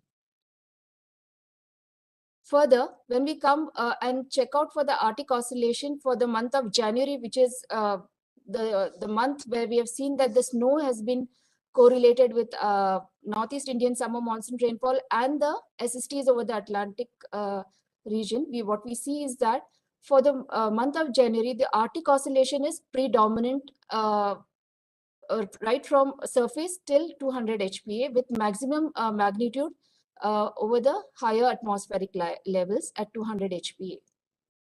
So we clearly see that we have a subpolar high and a mid-latitude low, which is dominant. And this gives a signature for the wintertime season of DJF. Now coming to understand how the snow in the month of Jan and surface temperature acts. It is seen that we have a negative correlation between snow, excessive snow, which leads to cold temperatures. Further down, when we see the association between January snow and the Arctic oscillation, whether the snow over Eurasia has a role to play or is associated with the Arctic oscillation simultaneous for the same month, we see an inverse correlation, which means excessive snow may give rise to a pattern of negative mode of Arctic oscillation.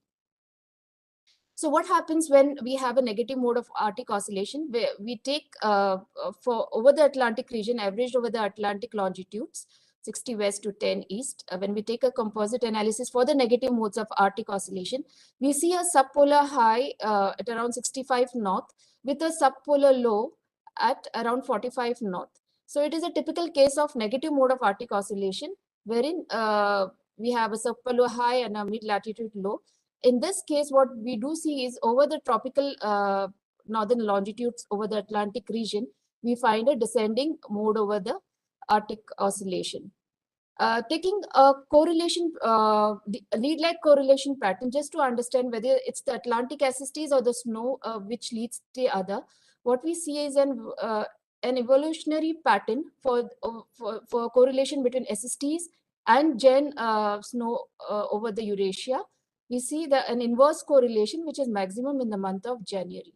So the January snow and the Atlantic SSTs in the month of January, winter time, shows a maximum inverse correlation. So we just wanted to know whether the cold SSTs, which we see in the month of Jan, has a persistence effect up till the following summer. So when we take an autocorrelation analysis of January SST over the same area, that is 60 west to 10 degree east, equator to 20 north, what we see is that the correlation persists up till the following summer. So the cold SSTs, when we take the zonal atmospheric circulation patterns for the extremes of SST over the Atlantic region, we see the cold SSTs to be favored by a zonal atmospheric circulation with a descending mode both over the northern Atlantic as well as the northeast sector, 90 degrees east of 90 degrees east. Finally, when we take the precipitation composite of Northeast Indian summer monsoon rainfall during JJS for the SST extremes, negative SST, cold SST extremes, we see that the rainfall pattern over the northeast sector to be largely below normal.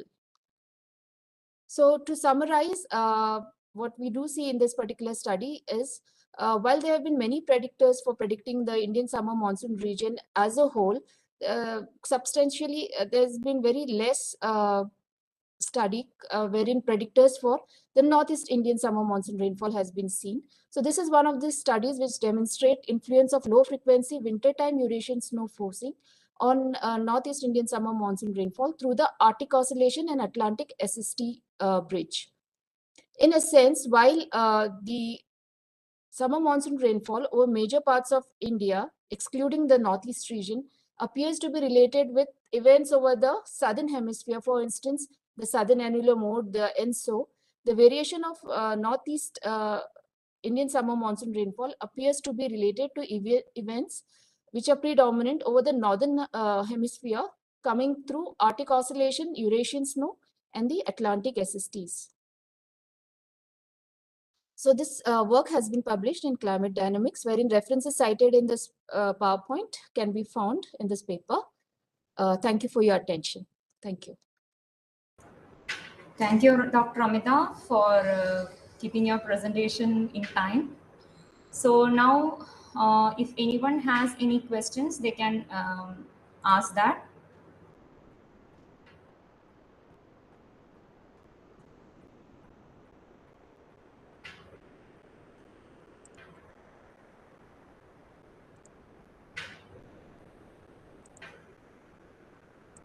I don't see any questions in the chat also. So if there are no questions, then we can move to the next speaker. So the next one is by Mong Min Du on the decadal changes of the early summer Asian monsoon and the South China Sea tropical cyclones during the years 2001 through 2020. We have a recorded presentation. I request admin to play that presentation. Yeah. Oh, so you joined, so you would be doing it on your own, right? Yeah, if possible, I think it's more convenient to play it from your side because I'm not so. Okay, fine. Okay, yeah, please. Ma'am, shall I start the presentation or the recorded video? Yeah, please play it. I cannot find my file from my side. I'm not so familiar. Okay, I can operate either presentation or recorded video. Which one you prefer? Yes, thank you, please.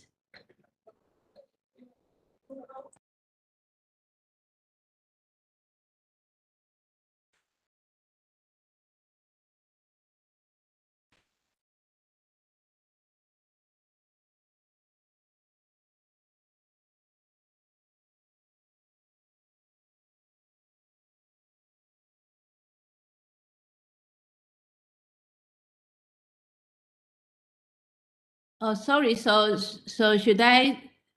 So I start to present, or you will play the sound? Yeah, you can. So this is recorded, right? Yeah, this is recorded. So there's a sound. Okay, okay, fine. Yeah.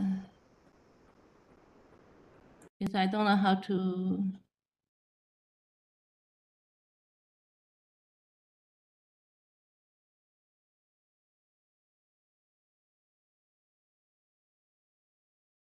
Oh, sorry. Admin, the sound is not there. Audio is not there. Okay, so how should I do it here? So because I try to share, but cannot find the. Anyway, it's Okay, ma'am, I'm resharing the video. 1 minute. okay.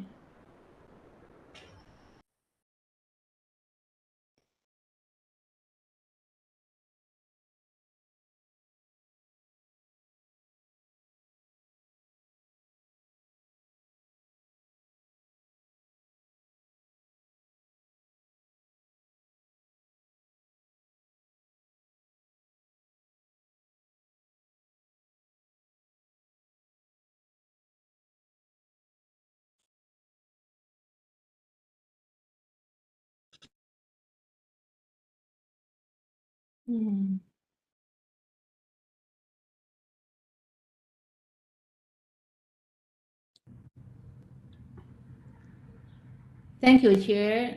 Hello, everyone. I am Mong Min Du. My talk is about the decadal change of the early summer Asian monsoon and the South China Sea tropical cyclones during the recent 2 decades. This work is done with Dr. Cho and Professor Sui at the National Taiwan University. The results were already published. Please refer to the journal article if you are interested. The TC genesis frequency over the western North Pacific and the South China Sea shows distinct decadal scale variations during the monsoon transition season of April, May, and June. You can see the ups and the downs of the genesis frequencies. The past decade was the most inactive decade of April and May TC genesis since the year of 1960. From the climatological TC passage and the genesis location maps, we can see the rapid increase of TC activity from April to June. We selected two separate regions to summarize the monthly TC frequency.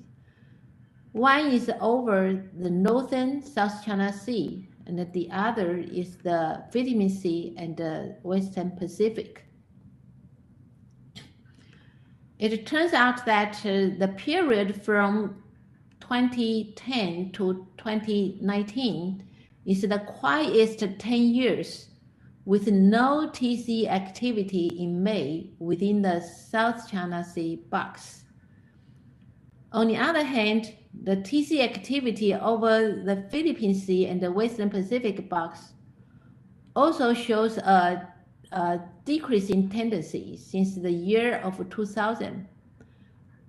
But the decadal contrast is less sharp than the South China Sea. The suppression of TC activity over the South China Sea was not detected in June. The decadal difference in the passage frequencies further demonstrate the unique feature of the inactive South China Sea TC activity after 2011. The TC activity were actually more active in June over the South China Sea and the Philippine Sea during the recent decade. So in this research, we want to answer two questions.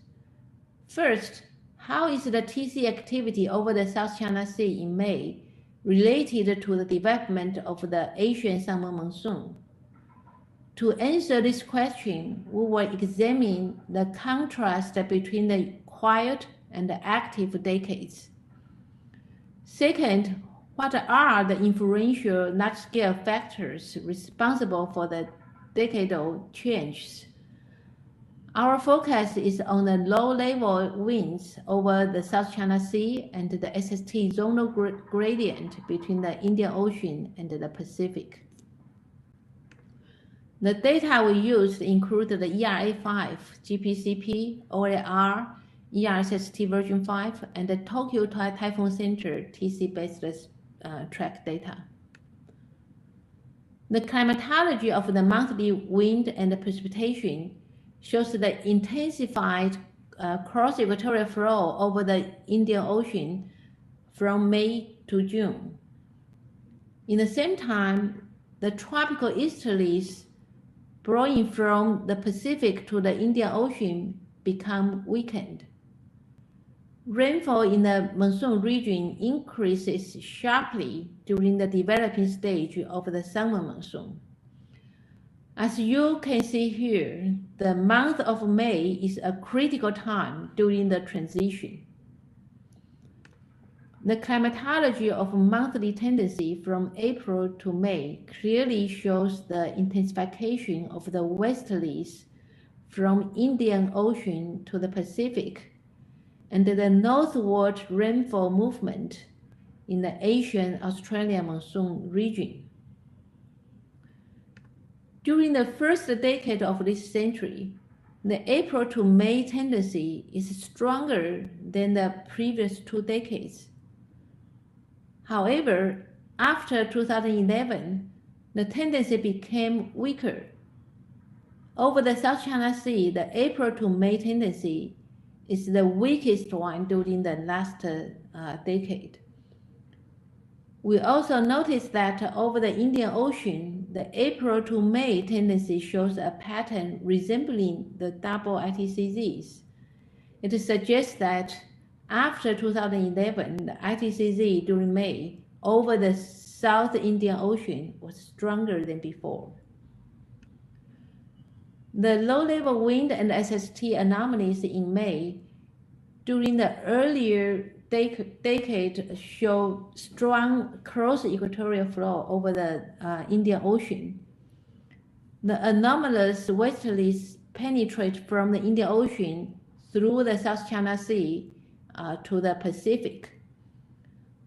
Over the South China Sea to the Philippine Sea, we see a trough oriented in the direction from northwest to southeast.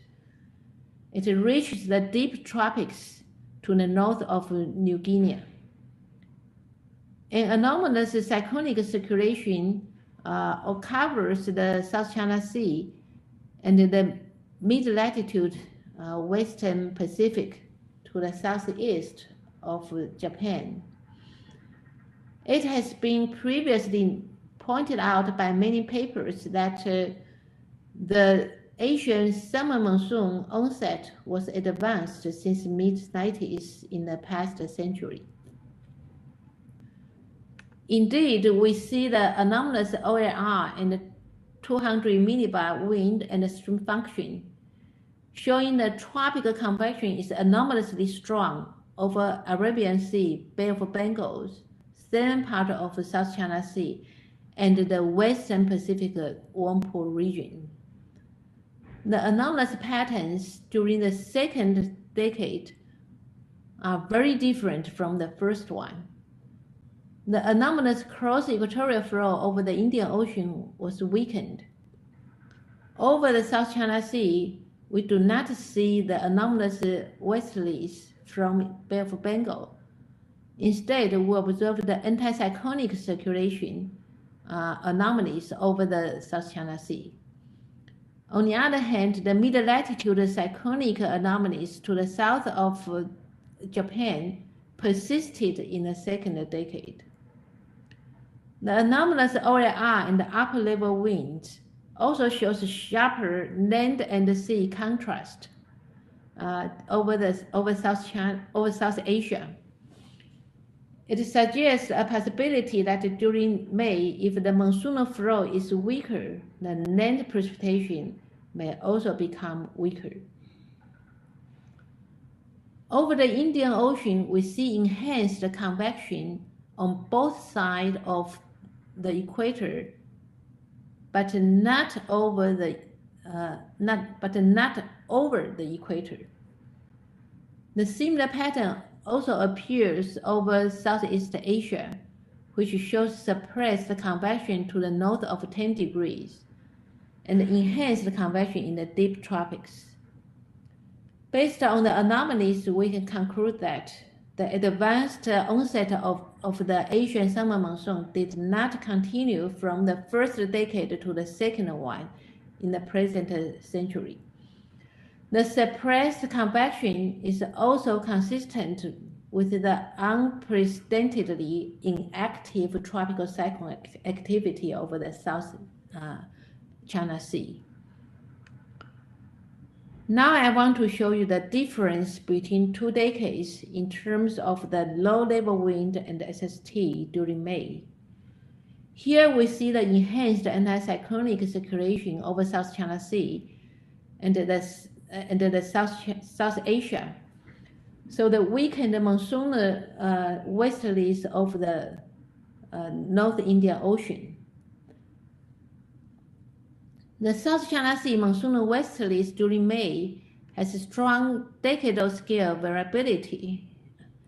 During the period from the mid-90s to early 2000s, the westerly anomalies were in positive phase, which means the summer monsoon flow in May is stronger.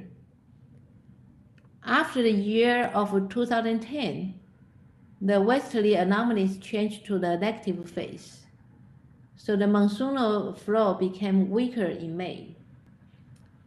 The zonal wind shear over South China Sea that were often used to represent the cyclonic circulation strength confirms the decadal variability. The phase transition occurred around 2010. And after 2013, the anticyclonic circulation persisted to the end of the second decade. The statistically significant decadal difference in OLR and upper level winds show enhanced tropical convection to the south of the equator during the recent decade.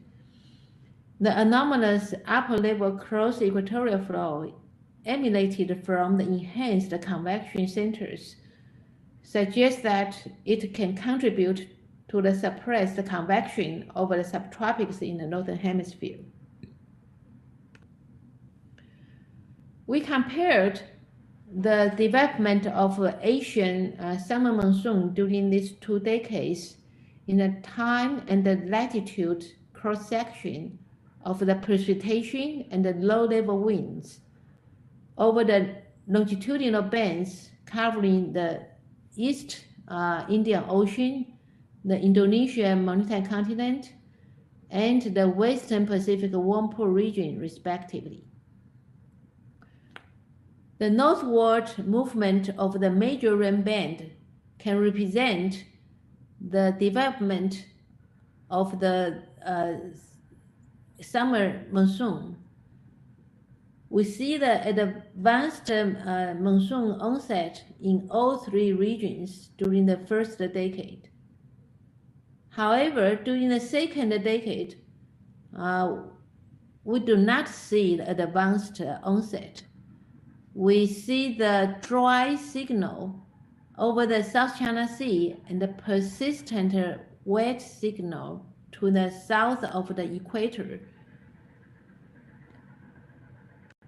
So finally, I'd like to point out that interannual variations of the South China Sea low-level wind shear anomalies are highly correlated with the off-equator SST zonal gradient between Indian Ocean and the Western Pacific. Their 40-year correlation is 0.59. Therefore, the strong SST zonal gradient between the extremely warm Indian Ocean and the less warm Pacific Ocean may be an important contributor to the anomalous anticyclonic circulation over the South China Sea. So here is the conclusion of the points I just mentioned. So thank you very much for listening. Yeah, thank you, and sorry for for the trouble for the managing the file. Yeah, thank you, Momin. So if we have any questions, the participants can directly ask the questions.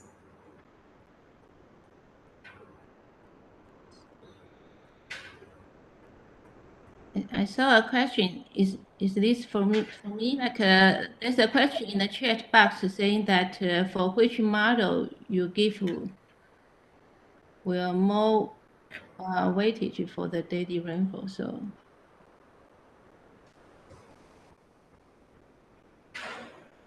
my presentation, I did not analyze the model data. All the presentation here, I presented the observation data.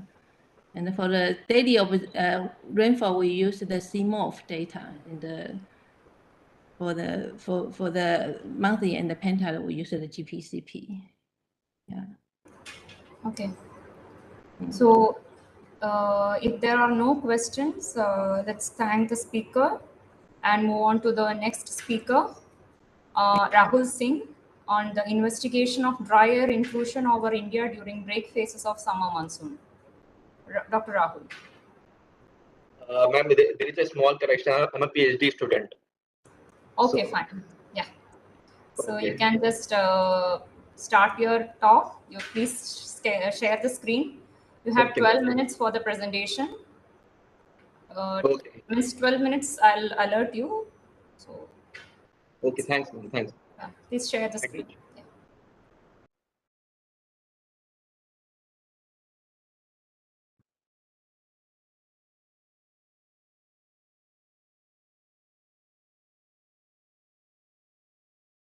Ma'am, is my screen visible?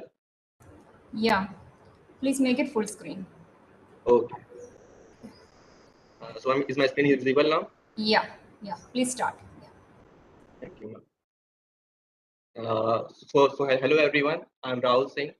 I'm a PhD student at Center for Atmospheric Sciences, IT Delhi. So my talk is for today conference is investigation of dry air intrusion over the Arabian Sea and its implication on Indian summer monsoon. So okay, so let's get started with the introduction, and also it's a kind of motivation also. So like maybe as you all know, like the drought of the 2002 was the third largest in the past 100 years after 1918 and 1972, as reported by the Bud 2006. And also like similarly, like for the year 2009 also, like it was a major drought year for the Indian summer monsoon, with a seasonal deficit of rainfall by 21.6%. And also like there are similar studies like has reported like standard oceanic predictors such as ENSO and IOD basically are not consistent for the respective prolonged dry spell for these years. And like also like it is important to know the processes associated with such long draws, since as various statistical and the dynamical models often fail to predict drought monsoon conditions. So actually what happened during the years 2002 and 9. So like some of the studies like Bhatt and Krishnamurthy et al. Has reported like basically the main cause of these dry year intrusion, these dry spells basically is a dry year intrusion basically.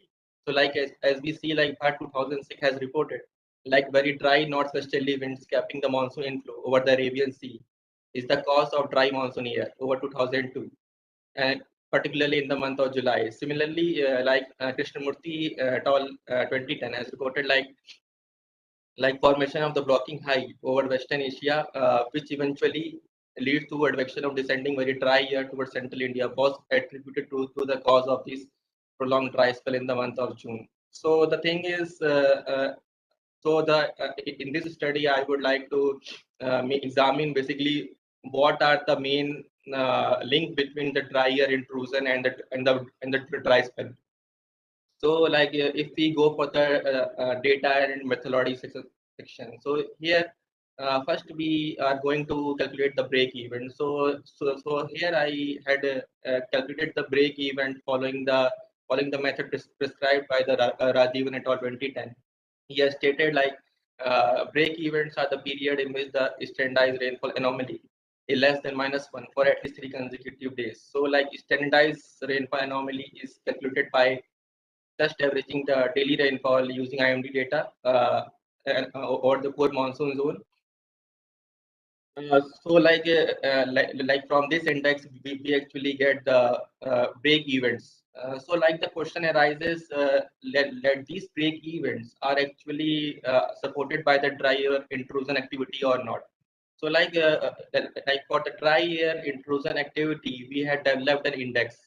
So as you can see in the right hand side panel, there is a red box here. Basically, in this box, we had actually demonstrated the dry air intrusion index. So what is the dry air intrusion index? So dry air intrusion index is a function of the zonal wind and the moisture deficit.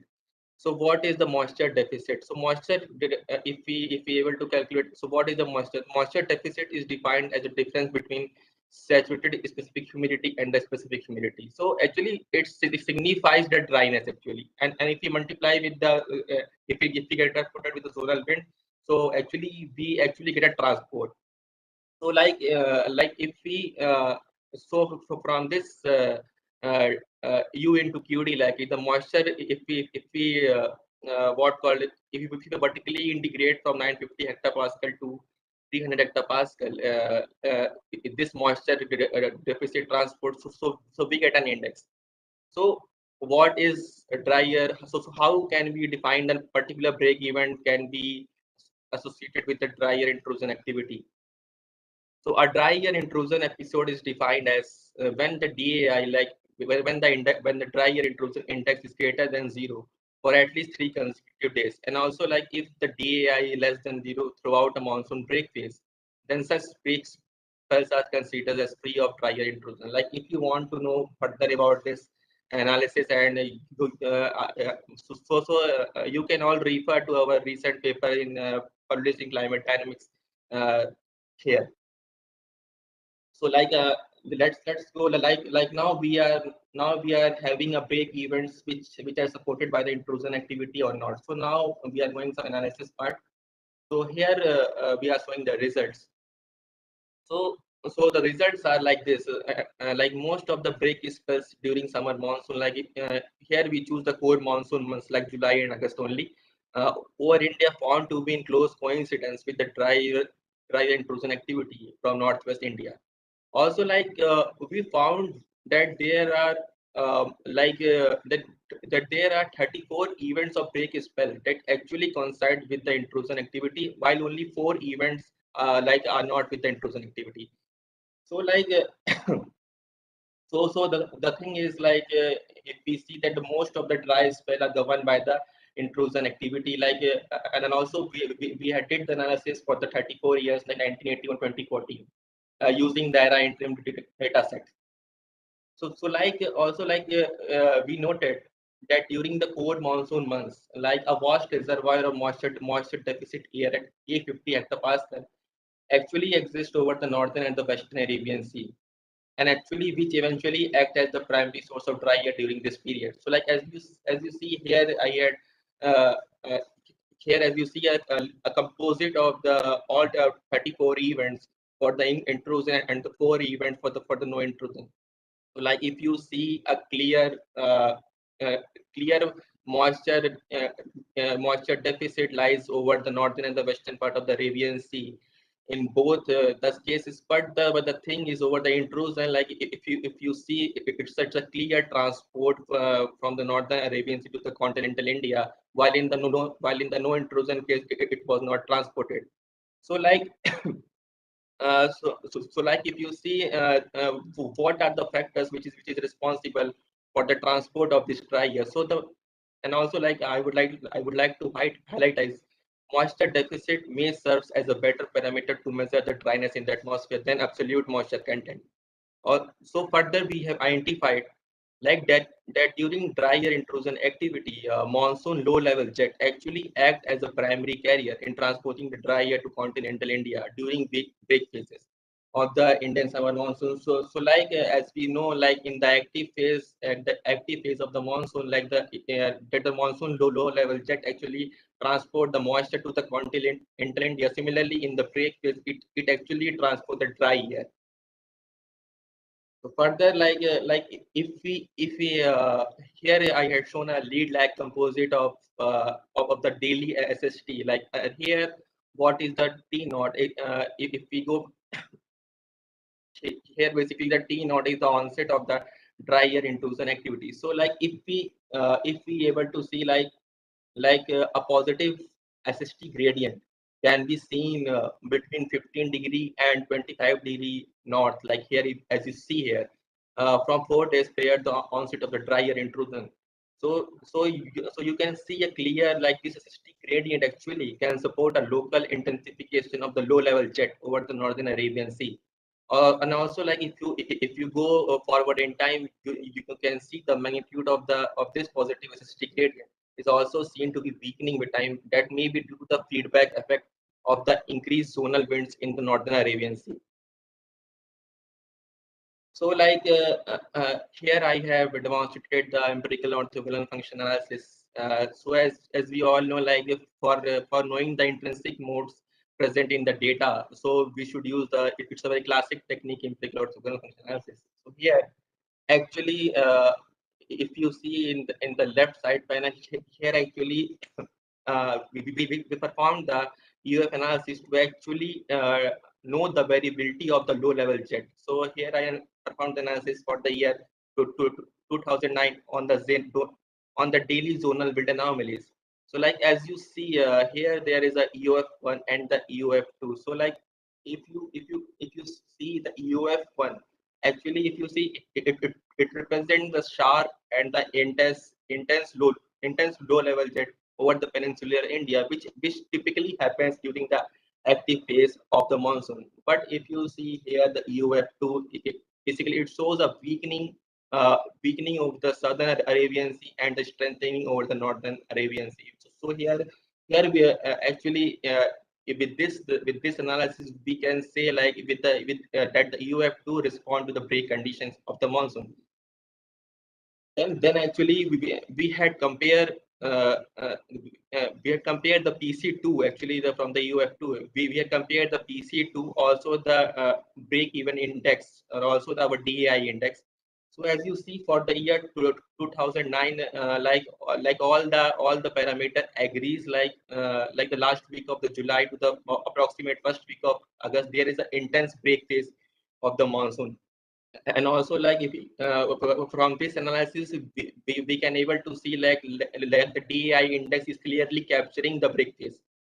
So like what we did in the as shown in the figures is we actually regress the moisture deficit vectors on the PC2 of the daily zonal wind anomalies at 850 hectopascal, and here you can easily show like that this regression pattern show a statistically significant transport of very dry air towards northwest India. So we can see like the PC2 actually is governs like the UF2 basically governs the break phase of the monsoon, because as you see clearly significant fraction of transport of dry air has been seen on this figure 6.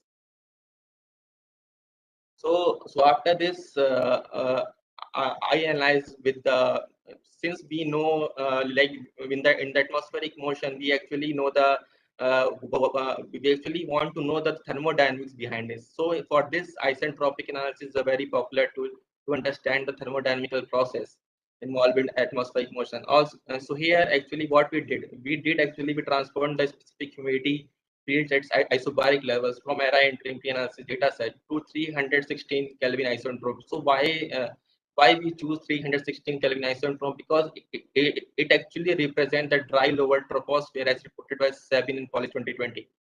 So what is isentropic levels? Isentropic levels are defined as the level of constant potential temperature surface. So you have 2 minutes left. Okay, ma'am. Okay. So here as we see here in the specific humidity anomalous pattern at 316 Kelvin isentropic level. So here you can easily see there is a eastward propagation of its negative value. So you can see a very dryness is propagating eastward. And also there is one significant thing which was observed from this figure, like the most of the dry air intrusion, dry air activity actually coming from the northern Arabian Sea, and only a small contribution comes from the West Asia. So here we actually in the last previous studies as reported by Krishnamurthy et al. But actually they showed that the most of the contribution comes from the West Asia. But in this study we actually argue like actually most of the contribution is coming from the northern Arabian Sea or Western Arabian Sea part. And also like here we have constructed the vertical structure of the equivalent potential temperature anomalies to understand the much better the stability of the atmosphere. So here in the panel A we actually did the analysis for the over the northwestern India and the B over central India. So here you can see in both the figures like there is an increase in thermodynamic stability over the northern India during an intense dry air intrusion period between 850 and 700 hectopascal, if you clearly see. And like if you see in both the plots, actually this was there, but in over central India it was slightly weaker. So so after this, like it might lead to unsaturation of the atmosphere of the boundary layer, and it must cause in reinforcing the break condition over continental India. So from this there is a summary. So summary of this lecture, like huge reservoir of saturation deficit air, like if you say that dryness air exists over the western and the northern Arabian Sea during the summer monsoon season. And also like if you see the monsoon low levels that transport the moisture to continental India in the active phase of the monsoon, transport the dry air to northern and central India during the peak phases. Also like if you see the here the monsoon low level jet undergoes a weakening and broadening during the monsoon break phase, and the broadening of the low level jet leads to intensification of zonal flow in the poleward flanks and a weakening at the pole. And this development of the positive Mediterranean gradient over the northern Arabian Sea favors an increase in the low-level solar flow in the north, which actually adds the moisture deficit across northwest India. Since this drier intrusion results in enhanced static stability over the northern and central India and strong suppression of convection. Also, like further, the point is like that this enhanced static stability weakens zonal flow from the northern Arabian Sea region and leads to the demise of the drier intrusion. Thus, from this, we can say like this internal mechanisms basically are responsible for the dry air intrusion over India and its termination during the break phase of the summer monsoon. Also, here in this study, we would like to highlight like further a cause-effect relationship between dry air intrusion and the monsoon break phase is not clear. Like here, like both the things are happening like at the same instant. So we can't clearly have a cause-effect relationship between dry air intrusion and the monsoon break phase. Okay. So thanks for the listening. Okay, thank you, Rahul. There is some question in the chat box. Can you see that? Give me a moment, ma'am. You can unshare. Okay. Yeah. Is LLJ core axis shifts from 15° north to 20° north during break ISM phase? That is northward shift of LLJ. Yeah. Like as you see in the intrusion in the intrusion composite in the figure. So here actually what is there is there is a shift of the low monsoon low level jet from its core is located between 20 to 30° north. While in the case of the no intrusion, its core is located between a 20 to 20° north. And also, like as you see in the intrusion part, actually there is a broadening and the weakening of the monsoon low level jet during the intrusion period. Okay. Is there any other question? If not, let's move on to the next speaker. Damodar Bagale on the spatial and temporal variability of monsoon rainfall and its trends on the southern slopes of central Himalayas. So Damodar, you have maximum of 14 minutes. Please try to limit your talk within that.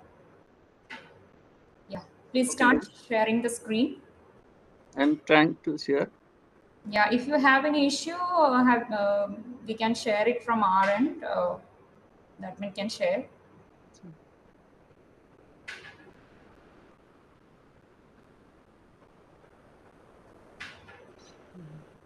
Yeah, we can see the screen. You just make it full screen.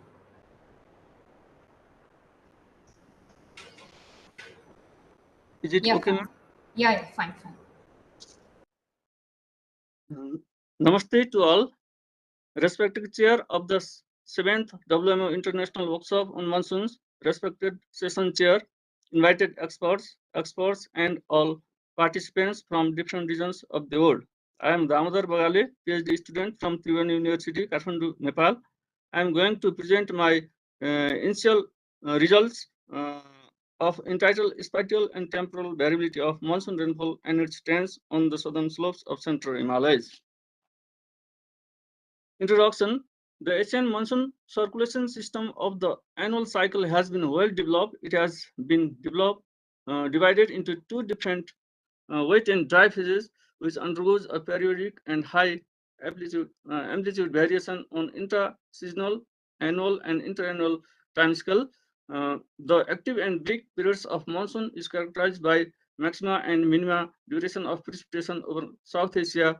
Monsoon is the lifeline of South Asian people. The annual cycle of monsoon system on southern slopes of central Himalaya found to be well developed. Most of the rainfall system is generally recorded to September from the southwest Indian monsoon. Summer time is dominated by monsoonal climate, while winter time by weather disturbances. Generally, monsoon rainfall is higher in the central and eastern region than comparing to the western region of Nepal. In this investigation, large monsoon deficient and excess years associated with the accordance to El Nino and La Nino years during the last 42 years, 1977 to 2018, the comparative large monsoon deficient and excess years rainfall variability was found in the various parts of Nepal. study area. Nepal is landlocked countries, lies between India and China. In this study, we have used 107 meter stations, which are spread all over the country. Data and method. Data, daily precipitation data obtained from Department of Hydrology and Meteorology, Government of Nepal. Monthly SY data, 1977 to 2008, obtained from NOAA. Daily precipitation data, we feel missing data by normal ratio method. Reliability of the time series data checked by using robust statistical tools. Investigation trend analysis by man-candle. Anomalies are investigated national-wise and regional-wise. Comparison between temporal and spectral variability of rainfalls. We have analyzed Nepal summer monsoon rainfall and southern oscillation index results. In this chapter, we have analyzed spectral and temporal variability of monsoon rainfalls. In monsoon, in Nepal, most of the monsoon rainfall are recorded from June to September. Around 80% monsoon rainfall in September, near 27%. In winter, December, January, February, 3% rainfall. Pre-monsoon, 13%. March, April, May. Post-monsoon, 4%. This October and November. Year-to-year variability of monsoon are shown in figure. In monsoon season, the variability, there is large variability. 72% in 1992 and 86% in 1988. Monsoon anomalies. We have used 107 rainfall stations, monthly rainfall stations, for to study the anomalies. In this figure, there is large temporal variability of monsoon in 19% axis in 1984 and 19%, nearly 19% below in 1992. There are seven axis and 7 deficit monsoon rainfalls during the 42 years. In regional wise, western, central, and eastern Nepal, we have used 28 stations for the western Nepal, 32 stations for eastern Nepal, and 47 stations for central Nepal. In this, from this analysis, we found that central Nepal records the more rainfall than the eastern and western Nepal. In regional wise anomaly, in western Nepal in 1979, 45% below the normal rainfall, and in central Nepal in 1992 around 30%, and in eastern Nepal in 1982 around 25%. Mean monsoon rainfall. There are large spatial variability of mean monsoon rainfall in Nepal, especially central Nepal recorded more rainfalls than the eastern and western parts of Nepal. This is Lumle station. This records highest rainfall in Nepal, and in near Mustang region, only 10 kilometers far from here, records the lowest rainfall, below 200 millimeter. So in central Nepal, there are large spatial variability of rainfall. There are other packets in northeast Nepal, Gumthang and Num region. In generally, western region records low rainfall than eastern and central regions of Nepal. Monsoon rainfall trends. Generally, monsoon rainfalls are decreasing in Nepal in annual wise 0.9 millimeter per monsoons. Generally, western region have low monsoon, but it has low decreasing trend, and eastern Nepal decreasing more than other regions. We have large deficient monsoon rainfall.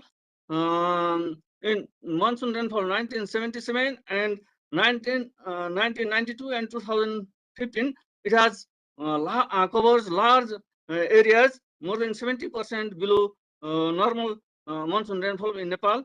In Nepal, there are different monsoon dynamics in different years. Though central and eastern Nepal records the more rainfall than western and northwest region records least rainfall in Nepal. Large axis monsoon rainfalls. In large axis monsoon rainfalls, 1984 and 1988, it has two high rank axis rainfall in Nepal. In these axis rainfalls, central and eastern regions records more rainfall, especially in July. This central Nepal has high vulnerability from drought events. There is high large spatial variability in axis rainfall, but in central Nepal, Mustang region low below 200 millimeter per monsoon, and in Lumle near Pokhara region recorded more than 5,000 millimeter per monsoon. There is large spatial variability, which are clearly shown in this figure. Large composite distribution of composite deficient monsoon rainfall. In this analysis, we have taken 5 years, which has below 10% 10% anomaly, and we have average and then interpret. It shows even in deficient rainfalls, central Nepal and northeast Nepal got the higher rainfalls than other regions. In axis rainfalls, we have taken 3 years, which are above 15% anomaly, then average and interpreted. It shows that central Nepal and eastern Nepal records more rainfall than western Nepal. The relation between some Nepal summer monsoon and southern oscillation index. In this 42 years analysis, around 74% anomaly and SY have phase relation. When southern SY increase, Nepal rainfall monsoon increase. When SY decrease, Nepal's monsoon rainfall decrease. Generally, in flood and drought events, the SY and the Nepal summer monsoons are in phase relation than the general years. Conclusions. Out of 7 large deficient monsoon drought years, only 3 drought years associated with El Nino episodes, 1992, 2009, and 2015, and 4 drought years, 1977, 79, 2005, and 2006 are recorded in non-El Nino years. Similarly, 7 large axis monsoon floods years, 3 flood years, 1990, 2002, and 3 associated with the La Nina years. In the regional perspective, there was diverse monsoon dynamics over the central and eastern regions of Nepal lies on the southern slopes of the central Himalayas. The central region of Nepal recorded more rainfall during the monsoon season than the eastern and western regions. The region was more vulnerable than any other regions. The central region has recorded large spatial variability of summer rainfall ranging from less than 200 millimeters per month in lesser Himalayas to more than 3,500 millimeters per month in mid-mountains. There was strong correlation between the Nepal summer monsoon rainfall, MR, and the Southern Oscillation Index, generally large negative positive magnitude of SY on Indian and Pacific Ocean influence weakening and strengthening Nepal summer monsoon rainfall. Thank you. Thank you, Damodar, for maintaining the time. Thank you, ma'am. So, yeah. Giving me great opportunity. Yeah. So, any questions to the speaker? I don't see anything on the chat.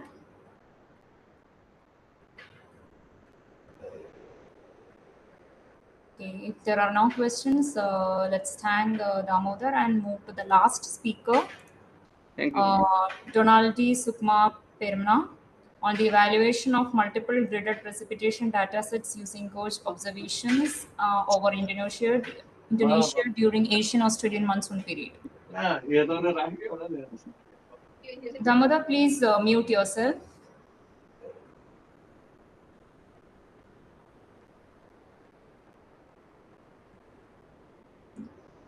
Dr. Donaldi.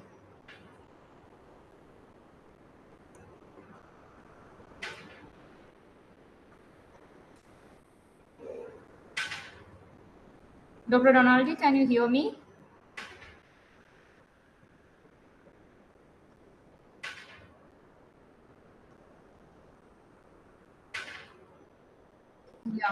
Yeah, we can. Please share your screen. Okay. Yeah.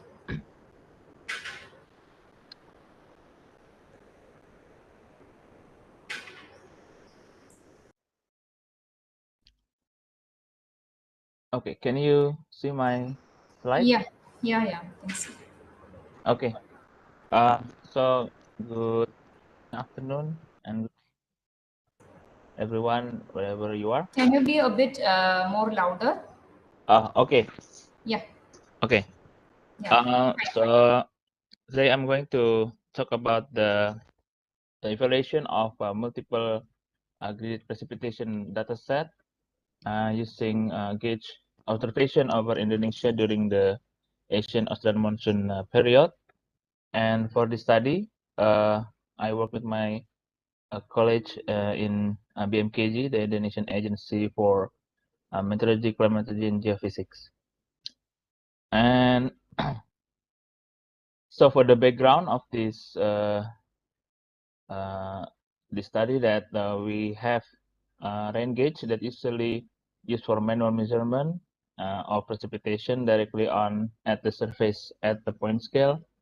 And Indonesia, especially, the number of the meteorology station is still limited and sparsely distributed, especially over the mountainous and some inaccessible remote areas that are likely not available.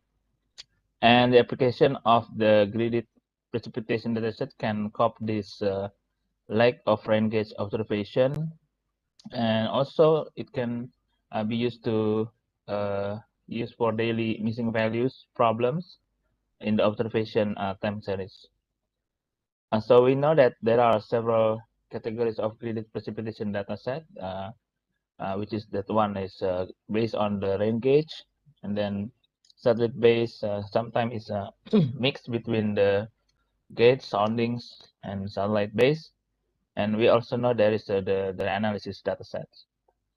So there is several studies that compares the gridded precipitation, but some of them are partially and maybe just up to 10 at the one that I know. That this study is used at least 13 existing gridded precipitations products over Indonesia, and then we do the direct comparison with the rain gauge measurement at various time scale. The data is from 2001 to 2012, so it's about 12 years, and especially we are looking at the DGF and the JJA, where the Australian and Asian monsoon period are strong. So this is the monsoon that I've been talking in this today, and we are focusing on the Asian Australian monsoon region, as we see that like the Indonesia, usually the southern part of Indonesia is affected by the Australian monsoon here over the Java Island. And then over the year, actually the rainfall is just moving up and north and south. Like during the December, January, February, that the Australian monsoon are strong, so we have more rainfall over the southern part. And during the June, July, August, the rainfall are moving north, and most of the Indonesian part at the north part have more rainfall. And previous study also shown that we have at least 3 distinct rainfall climate region. Like if you see on the top left, there is a region A, B, and C that each region has a typical, distinct typical of seasonal rainfall. Like in the region A, we have like a rainfall peak over the December, January, February, and like region B, it has 2 peaks, like over in March and in October, and in region C we have area that have peak over June, July, August, just the opposite of the region A. And if we use the area, we'll see that the southern part has a blue region. It has a region A type, and then the yellow one in the northwest part, the northwest region, and the red station is on the northeast region. So for this study, we use 82 station data precipitation for 12 years, and we use reference from the Supari et al. Papers in 2017, and we also use 13 graded precipitation data set as shown in on the left slide. And for the simplicity, that we divided the Indonesian region into 3 areas based on the seasonal pattern that I've shown in the previous slide. So basically, we have a northwest region with the 24 station, northeast region with the 12 stations, and the southern region with the 45 stations. And we use the matrix to calculate. First is the coefficient correlation, the root mean square error, and the bias in percent. So basically, we multiply by 100. And we use the point-to-grid comparison using the nearest neighborhood method in this study. So this is the summary of the statistical measures that we get. So we see on the top, on the left side is the daily comparison for the coefficient correlation, RMSE, and the error. And on the right side is the monthly one. So we see that on the table as well, that on daily time scale, the CPC data set and the MERA data set are outperform the other data set. But this data set is tend to be underestimate the rain gauge data and followed by the GPCC. But for the monthly and yearly time scale, that CPC was found to be the best performing data set, followed by the MERA2, GPM, GPCC, and TREM. And while the GRA 55 are registered to be the worst performance at all time scales, followed by the ERA interim data.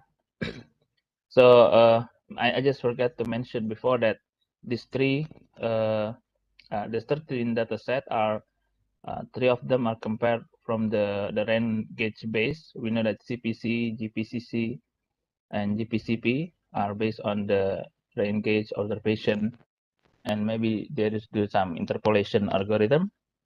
But the the CMORP, Persian, Cherif, GSMAP, TREM, and GPM is mostly are the satellite based.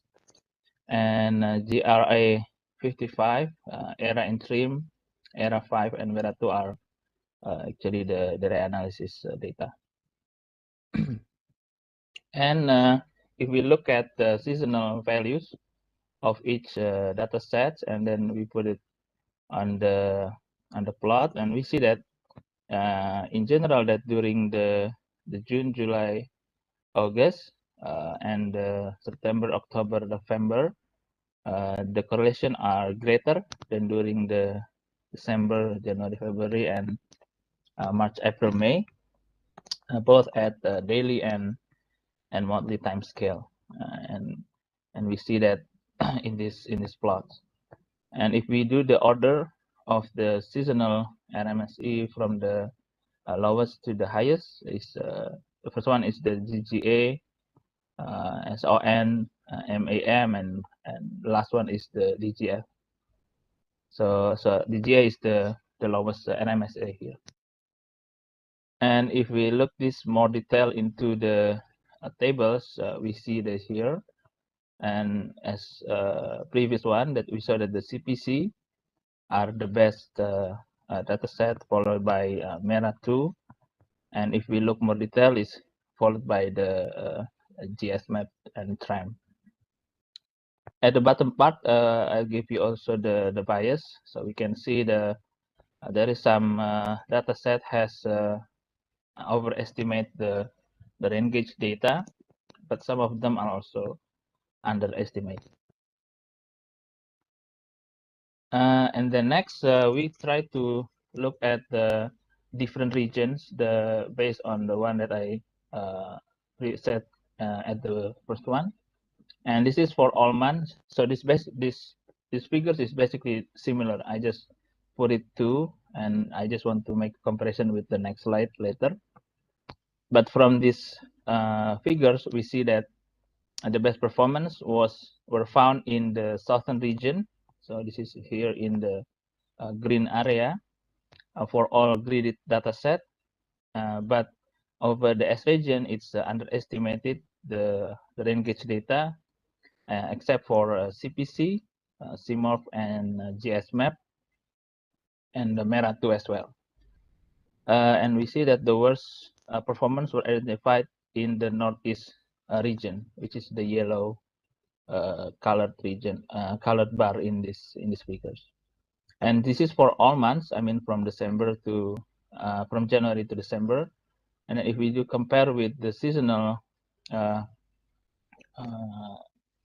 period, this is for the DGF when the Australian summer monsoon was stronger, and the MAM, and we see that during DGF, the performance was best were found in the northwest region, and the lowest correlation were found on the northeast region, while the highest NMSA were found in the south region. And during the MAM, more performance of the dataset were consistent for all regions, and the bias on the DGF were better than the MAM, especially in the southern and the northwestern regions. So we can see here that the error is a bit less compared to the MMM. And for the GGA and the SON, we saw in this plot, and we see that during the GGA and September, October, November, the best performances in this case is the one has the lowest RMSE. If we see here, is the what were found over the southern region, because we know that over the June, July, August, southern region experienced the dry condition. So that's why probably we have a low RMSA during this period. And the worst one was identified in the northwest region, because during this period that the northwest experience the rainfall, the heavy rainfall. And during the GGA and the SON, most dataset were overestimating. So we see on the bottom graph, especially the southern region, the one has a green color. Most of them are overestimating the rain gauge data. And I think for the summary of this presentation, that we reported the 13 grid precipitation data set performances over Indonesia with daily and monthly time scales, and also for the 12 years period. So on daily time scale, CPC and Merah-2 are found to be the best performance, but tend to be underestimated. On monthly and yearly time scale, CPC was found to be the best, followed by Merah-2, GPM, GPCC, and JRA is the worst, followed by the ERA entry. And the performance of dataset were better during the June, July, August, and September, October, November than during DGF and MIM. And if we look at the regions, the best performance were found in S region, and the worst is over the Northeast region for all months and dataset. And if we look at specific season, during the DGF, the best performance were found in the Northwest region, while during the June, July, August, and September, October, November were found in the Southern region. So most of datasets were overestimating the rain gauge data, except for the species CMOP, GSMAP, and Merah-2. I think that's all for my talk. So thank you for your attention. Thank you, Donaldi. So now we any questions to the speaker?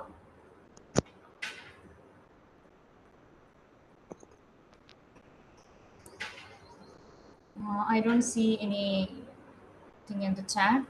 So if there are no questions, let's thank all the speakers. So we had actually a wide variety of topics under this theme. So we had linking Arctic Oscillation and Atlantic SSTs with the Northeast ISMR, then analyzing the changes in the TC activity over the South China Sea and West Pacific, then examination of the dry air intrusion during the break spells of Indian summer monsoon, then the ISMR trends over the southern slopes of central Himalayas, Nepal, and finally to the comparison of different gridded data sets on different time scales with the rain gauge observations in Indonesia. So I thank all the speakers for giving the nice talks, and now I hand over to the organizers for concluding it. Thank you. Thank you, Dr. Suspita Joseph, for nicely conducting the session. Yes, we had very good 5 talks, and yeah, there were discussion also, and scientists must have enjoyed this. And this video will be available. If anybody could not see it or watch it live, they can also see later. So with this, we just conclude this parallel session in Hall A, and now we will come back again after 15 minutes, about 11:45 local IST, and that is 6:15 UTC, for the short oral presentation. Till that time, bye for now. Thank you very much. Thank you. Thank you. Thank you.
Yeah, so people have joined.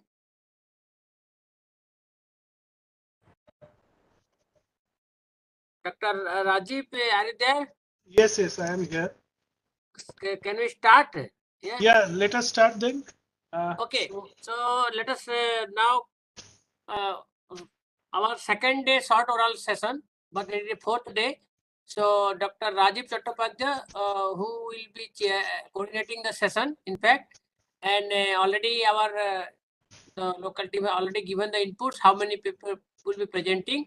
So from their side, they will not do. So over to you, Rajiv, now. You just start the proceeding. Okay, so good morning. So let us start without further delay. I guess there is a slight rearrangement here in terms of the presentation as which was provided in the website list. So first is let us start without further delay. First is M. Sharma. Yes. Yeah, please. Morning, everyone. Rajiv, how many are there? You have got the information? Total, how many There are 16. There are 16. Shall I share once again in the screen who are the order? Yeah, that you can do. Yeah, I think. So, but it is already shared. So, go ahead. So you, that 16 means they can get 1 minute extra also. extra 1 minute extra. Yeah. So Fine. approximately 3.5 minutes, approximately. Shall I start, sir?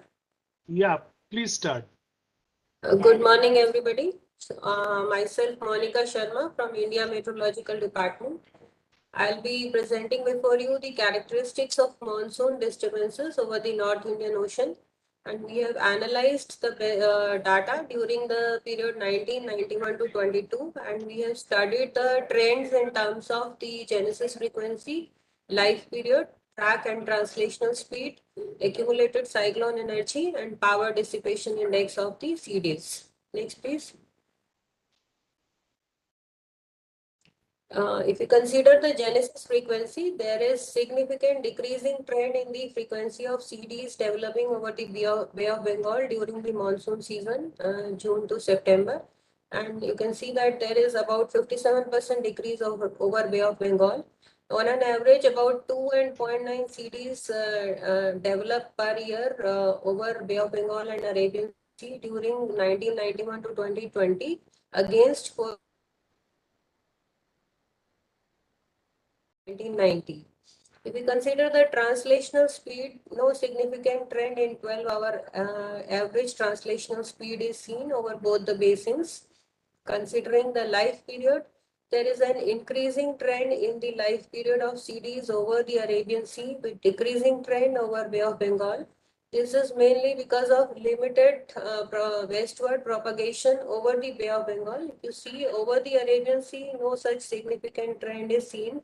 But over the Arabian Sea, if you see the frequency of these, the red bars, they indicate the frequency of the CDs propagating, reaching up to 75 degrees. So it has decreased significantly during these years.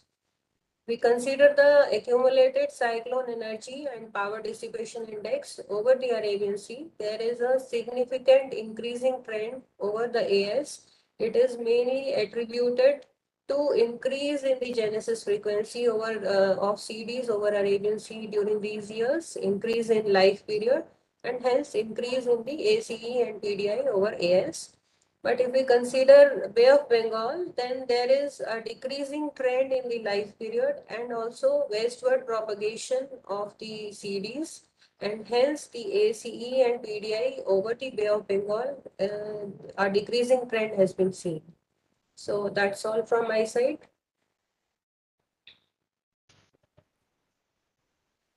Thank you. So any quick question? If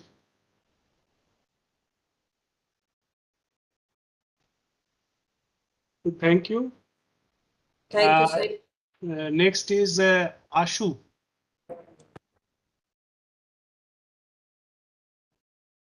Please start.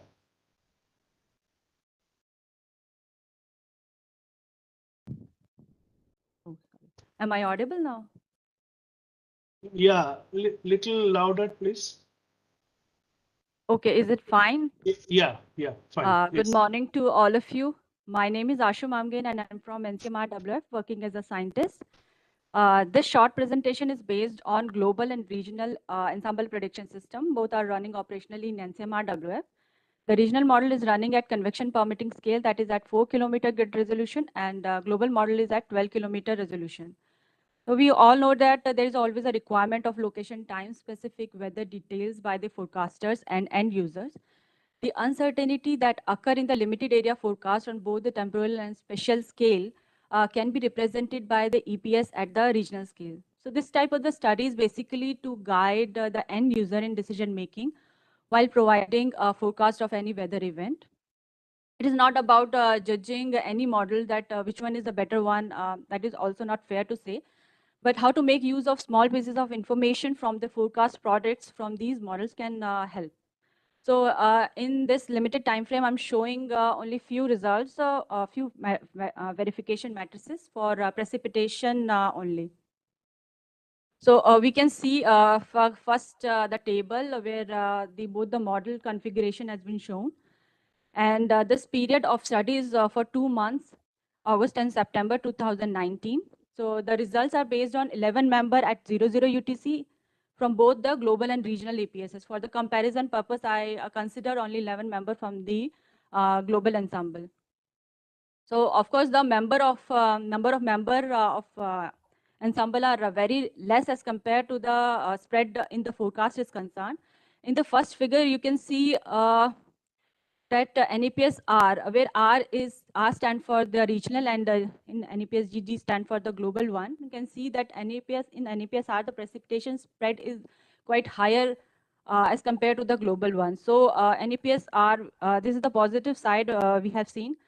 So, but only looking into this figure doesn't mean that our observation is a part of the ensemble member. I have done also the another verification matrix, that is the rank histogram. It is also it is not shown here, but that also indicated that the spread or the distribution is more uniform in NEPSR as compared to NEPSG. So another figure is the reliability diagram. It is basically gives the measure of consistency of the forecasting system. So it is conditioned on the forecast. Given a forecast probability, the value of the relative observed frequency of the event is measured. So we can see the under forecasting for low probability and over forecasting for high probability in both the models. So this indicates overconfident or under dispersive forecasting for higher probability. But if we see that in NEPSG, in the global model, the low probability forecast as compared to the NEPS R has more confidence in NEPS G. But for the higher probability forecast, NEPS R is doing better. Another figure in figure 3, we see the area under the curve that is measured from the relative operating characteristic ROC. So that value of the area under the curve is given. So in another figure, in figure B, from figure 3B, the another one is the ASS, which is the area skill score. So it is also it is the skill score calculated from the ROC area under the curve. So in both the cases, we can see that the discrimination property in the global model is better than the regional model. Another in the C part of the figure 3, the RPS value, which is the rank probability score. So basically, this is to evaluate probability forecast for multiple categories. So here I have considered the different categories from the IMD definition. So RPS method rewards the sharp forecast and emphasizes accuracy by penalizing the large errors compared to the near missed forecast. So this verification technique is basically. Yes, for your finalize. Yeah, sir. This is the last figure only. So this is basically made for the verification of the rainfall, this matrix. So here we can see the regional model is doing better than the global model. So our conclusion is our 3 points if I made, then they improved the precipitation spread in case of NEPSR And for low precipitation probability, NEPS-G is slightly better as compared to NEPS-R, and for higher precipitation probability, NEPS-R is better. The NEPS-R has the better ranked probability score. It means that discrimination property is whereas the discrimination property is better in case of NEPS-G. So this is from my side. Thank you very much. Okay, thank you. So let's move to the next speaker, Paramita Chakraborty.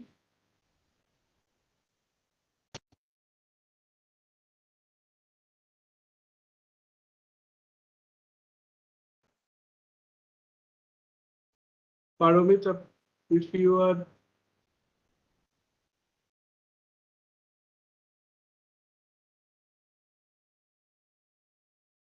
you there, Paramita?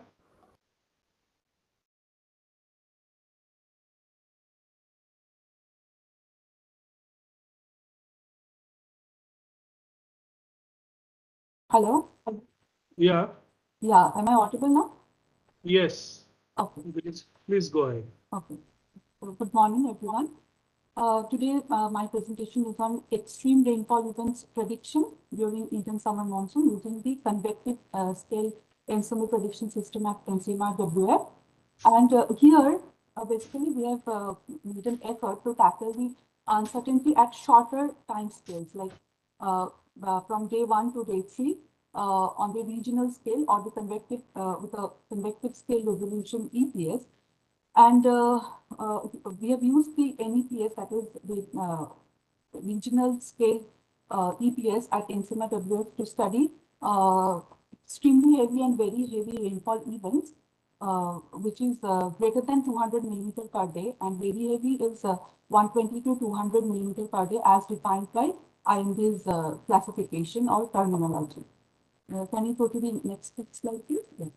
So the configuration of the regional NEPS is the number of ensemble members used are control plus 11 members and the driving model from which we are providing the initial conditions and the boundary conditions is the global NEPS, that is at resolution of 12 kilometer, and the domain is shown here in the insert box. And we are using the science configuration for this study is proto-regional atmosphere 1T, and we are providing the LBCs at a frequency of 3 hours, and the forecast length is of 75 hours, and the model time scale is 60 seconds. And since the model resolution is quite high, so here we are using the explicit convection and no other parameterization schemes. And the initial condition perturbations are provided by the ETKF, ensemble transform Kalman filter, and the model uncertainties are taken care by the random parameter scheme. So here I have considered an extremely heavy rainfall event that occurred on 4th of August 2019 near Maharashtra coast. As can be seen from the observed rainfall picture here, this is basically the NCMR-WF satellite page merged rainfall. And here we can see that quite heavy rainfall and extremely heavy rainfall could be observed near Maharashtra coast on this day, which could be quite well captured, and resemblance was better in NEPS-R as compared to NEPS-G in terms of extremely heavy rainfall prediction. And the probabilities were also better predicted in NEPS-R as compared to NEPS-G. So here we can see that NEPS-R could predict very heavy rainfall precipitation with more than 90% probability. And extremely heavy precipitation could be predicted with 70% probability and 90% over some of the isolated areas. Whereas NEPS-G, that is the global model, was unable to predict the extremely heavy precipitation, and the probabilities were quite low for the very heavy precipitation. And we also conducted the verification over 2 months, July and August, and we could see that the overall prediction speed of the NEPS-R regional model was better as compared to the global model in shorter time scales. That is like day 1 to between day 3. So with that, I would conclude my talk. Thank you. And if you have any questions, please feel free to ask. Thank you. So if there is question, quick question. If there is not, then let us move to the next one. Thank you, Paramita. Thank you. Prabhat. Hello. Yeah, you Am I can hear audible? me. Yeah. Thank Please you. go. Good afternoon, everybody. I am Prabhat Group. Today I am here to present my MTech dissertation work on the topic simulation of a cloudburst event over Kerala during 2019 monsoon season, done under the guidance of Dr. Ablashes. The main objective of our work is to simulate the cloudburst using WRF model to verify the microphysical and convective parameterization, which will lead to a reasonably good forecast of the extreme rainfall. It is important to investigate the role of dynamics and microphysics, convection, etc. in the cloudburst event that occurred in the 2019 Kerala in order to forecast such events with an adequate lead time.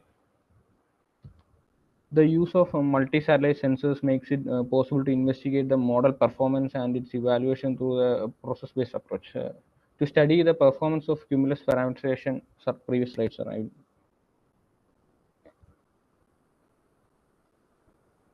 To study the performance of cumulus and microphysics parameterization, we ran simulation the combinations of cumulus and microphysics parameterization with all other parameterization schemes constant.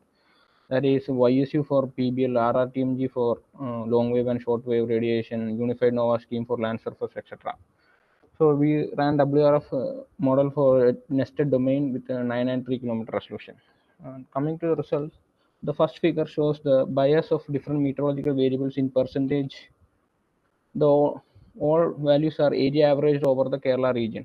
We can see that almost all the simulations are predicting temperature at 2 meter with very less bias.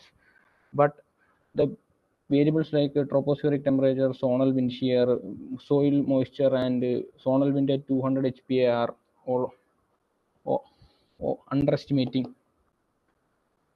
And from the figure, we can see that the simulations are underestimating the zonal wind at 850 HPA, accumulated rainfall, vertically integrated moisture flux, etc.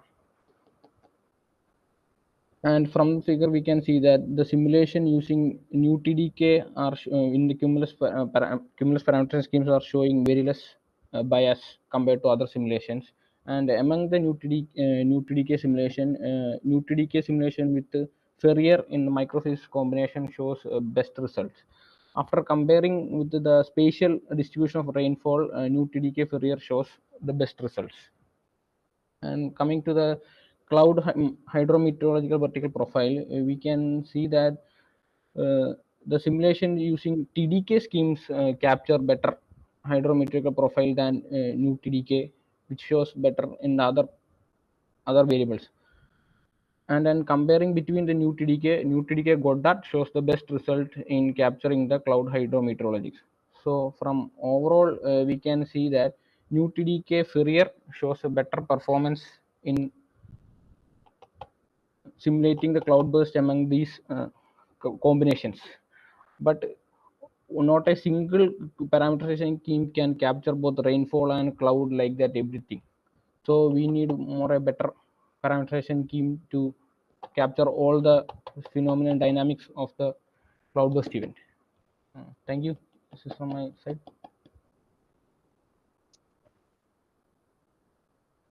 Thank you, Prabhat.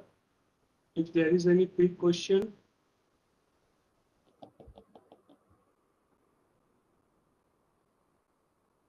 Prabhat, what is your reanalysis? I mean, you have verified with respect to what? IMD.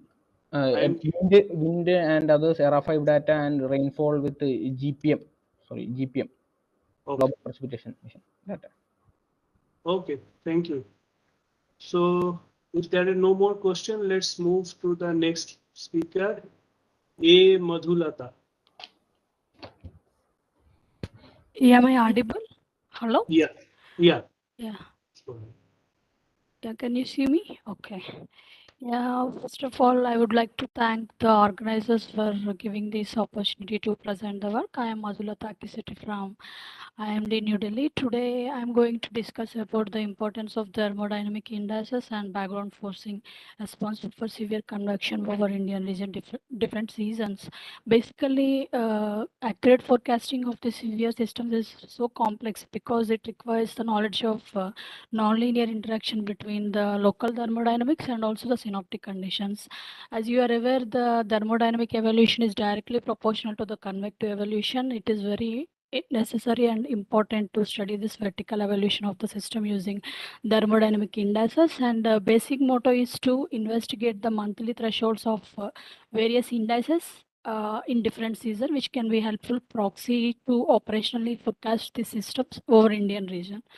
Next slide, please. Yeah.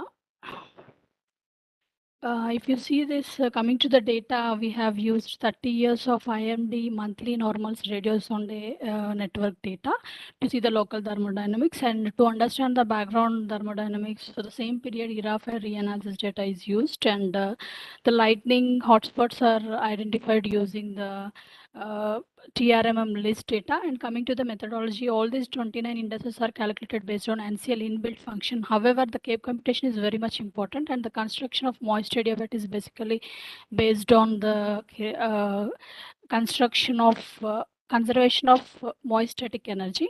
All these indices include single level energy parameters and dynamic parameters. If you see the first figure, this is I'm showing here as a season wise pre-monsoon. If you see the lightning activity, it's all over India, it is there, but major lightning activity is happening over Northeast India.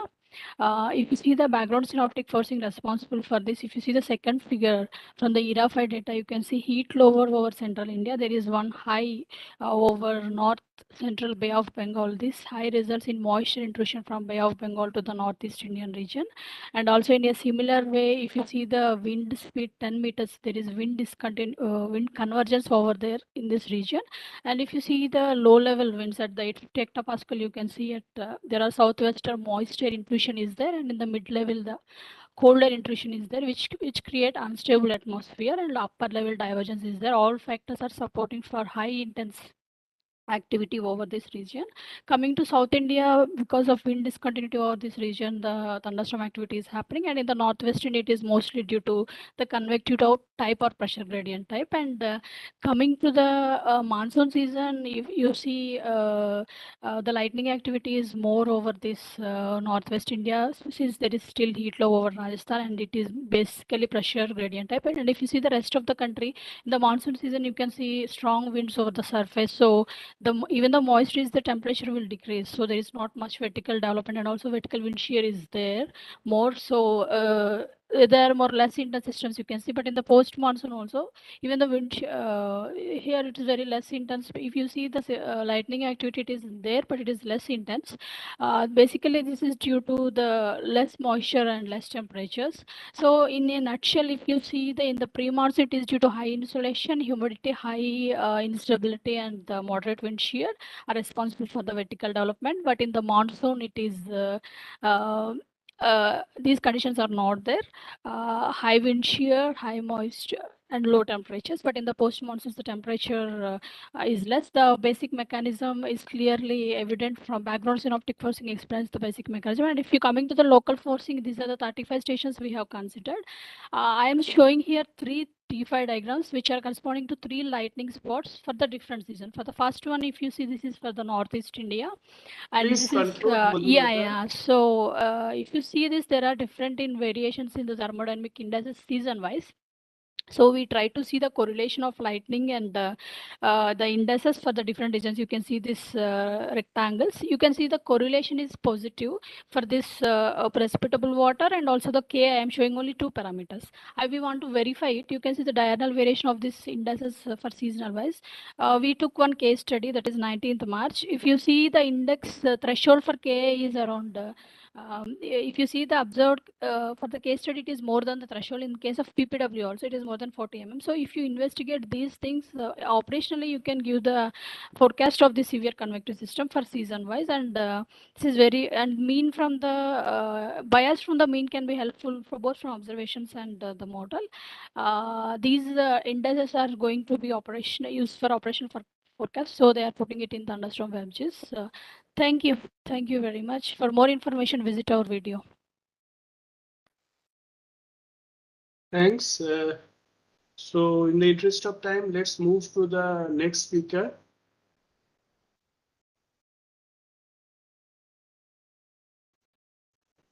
Good afternoon, sir. Am I audible? Yes, please go ahead. Thank you, sir, for giving me this opportunity to present a short oral talk on impact-based forecast of flash floods over South Asia. This is presented by me, Hemlata from IMD. Next slide, please. This presentation is about a recent services started by IMD, that is South Asia Flash Flood Guidance System, which is in collaboration with WMO, HRC, and USAID in October 2020, serving 5 countries, that is Bhutan, Bangladesh, India, Nepal, and Sri Lanka, wherein WMO recognized IMD as regional center. Basically, this system is a robust system designed to provide real-time necessary products to support the development of warnings for flash floods from rainfall events through the use of remote sense precipitation, that is radar and satellite, ground observations, and hydrological model. This flash flood guide is available approximately 1 lakh small watersheds delineated to 30-meter depth. Also, the hydrological model used in this is SAC-SMA, that is Sacramento model. The daily inputs which are used in this model are daily observed rainfall data for about 5,000 stations, 17 radar precipitation data currently, and more are being ingested. NWP model, that is WRF 3 kilometer, NCOM 4, and GFS 12. And then we have satellite precipitation data that is from NOAA in the form of 2 products, that is Global Hydro Estimator and Microwave Global Hydro Estimator, and the model which I mentioned. So the main output of this system are in 2, that is for short term, that is for next 6 hours is the flash flood threat, and for next 12, 24, and 36 hours is the flash flood risk, which is based on the NWP model. So these 2 products are given daily starting from 1st May of the season, rainfall season, 4 times a day for in the form of guidance. Next slide, please. Here an overall picture I want to show is from general forecasting, IMD, which is giving heavy rainfall warning, we have moved to risk, which is 12 to 24 hours and 36 hours product, and it has further been localized and given an approximate for an 6 hours duration, that is the flash flood threat. So this way IMD has moved from general forecasting to the flash flood threat, particularly localized area for 6 hours of forecast. We have in the past 3 years, because of the lack of time, but there are many case studies where this system has successfully given the impact based forecast. And these bulletins are issued regularly to the stakeholders through emails, WhatsApp, and other social media platforms. To in India, to the various government agencies, South Asia, that is to the National Meteorological Hydrological Services of various South Asian countries, and also to the World Bank for their further analysis. So this was in short about the South Asia flash flood guidance system. Thank you.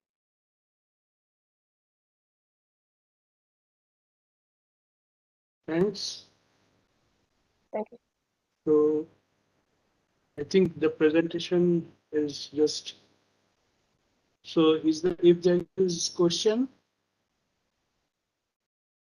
let us move to the next. The contents are not visible, admin.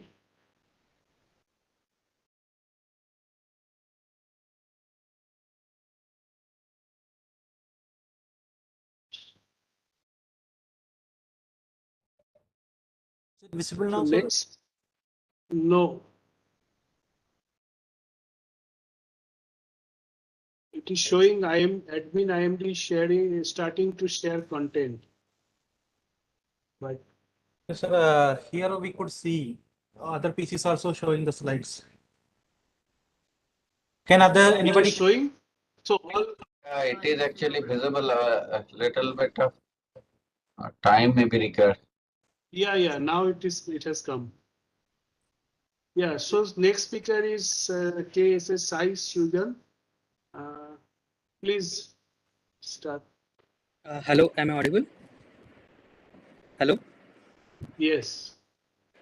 Okay. Good morning, good afternoon, Yes, good evening, please. everyone. Yeah, okay, sir. Yeah, I'm starting. Good morning, good afternoon, good evening, everyone. So, depending upon their respective time zones, I am Srijan, currently pursuing PhD at Center for Atmospheric Sciences, IIT Delhi. Today, I'm going to give a brief talk on downstream and in situ genesis of monsoon low pressure systems in coupled models. So, monsoon low pressure systems are synoptical cyclonic vortices embedded in the large Indian summer monsoon circulation. The objective of this paper is to propose an automated algorithm to classify the LPS genesis over Bay of Bengal broadly into in situ, which are due to the local process, and downstream amplification, in which the westward propagating atmospheric disturbance from the Pacific amplify over Bay of Bengal. Despite its importance to the water security of the country, the fundamental genesis of mechanisms of LPS are not fully understood. In addition, although the current generation of general circulation models simulate LPS, but they have relatively low skill in capturing LPS activity. Furthermore, LPS in situ and downstream LPS genesis are not quantified in the coupled models yet. So, using this algorithm, we tracked the LPS activity in 11 CMFA models from the Next slide, please, sir.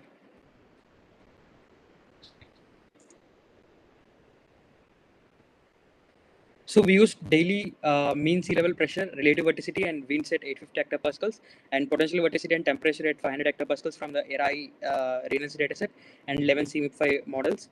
So LPS activity in the models are tracked using the algorithm developed by the Praveen et al., so which is basically a sea level pressure tracking algorithm.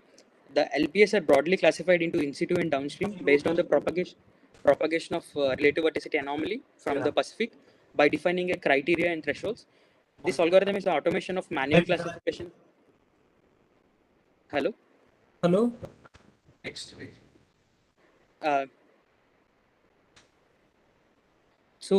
This algorithm is an automation of manual classification done by Mira et al., but with a slight modification of defining an additional category named uncertain events.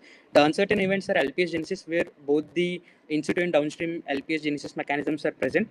Panel A and B in the figure 1 shows the track density and propagation vectors of LPS, and C and D shows the storm-centric potential verticity advection at 500 hectopascals. So the propagation vectors of LPS and CMF models show a westward propagation instead of observed northwestward trajectory. It is found that a weaker potential verticity advection causes the weaker and incoherent propagation of LPS in the CMF models. The core region of LPS genesis is also shifted northward, with the majority of them are forming over land in CMF models. So figure 2 shows the lead-light composite of relative verticity anomaly at 850 hectopascals.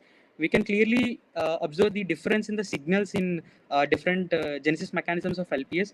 Earlier, I stated about the defining a new category named uncertain events. Panel E and panel C and F shows the uncertain, the composite of uncertain events, in which both the genesis mechanisms are present. So, figure 3 shows the monthly average frequency of downstream in situ and LPS in uncertain LPS genesis mechanisms of ERA, interim, and CMF models. So we observed a substantial intermodal variability, and all models have predominantly in situ mechanisms. So in line with the observations, the LPS genesis of downstream, the genesis of downstream LPS happens too early in the monsoon, that means in the June, whereas it peaks in August and September in the observations. Thank you so much.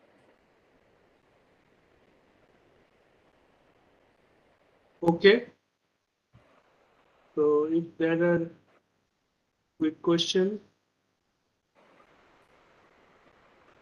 so if there is not, let's move to the next speaker.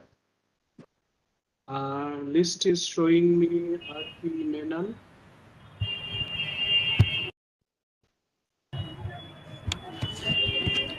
This is Achishman. So Very good morning. Am I audible? yeah. So may I have the slide, please? 1 minute.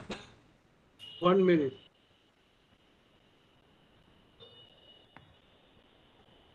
Yeah, you present it.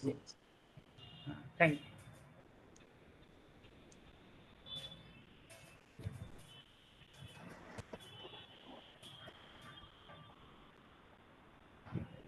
So yeah, Aarti Menon, actually.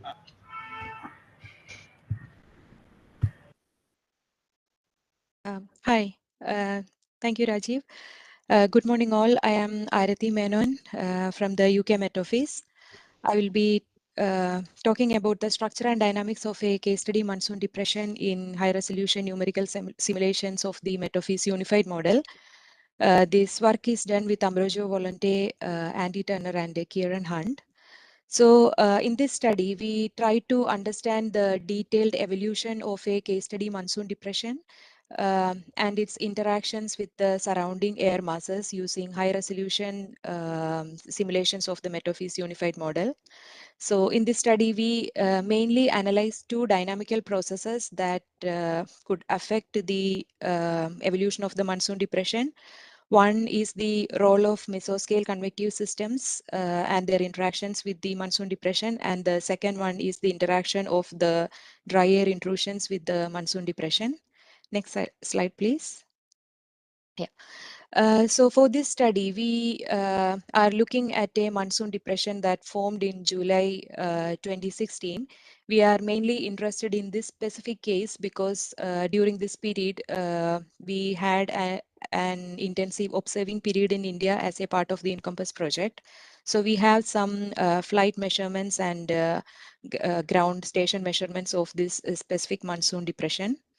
So to understand this depression in detail, we did some nested suite simulations using the Met Office unified model at a resolution of 1.5 kilometers.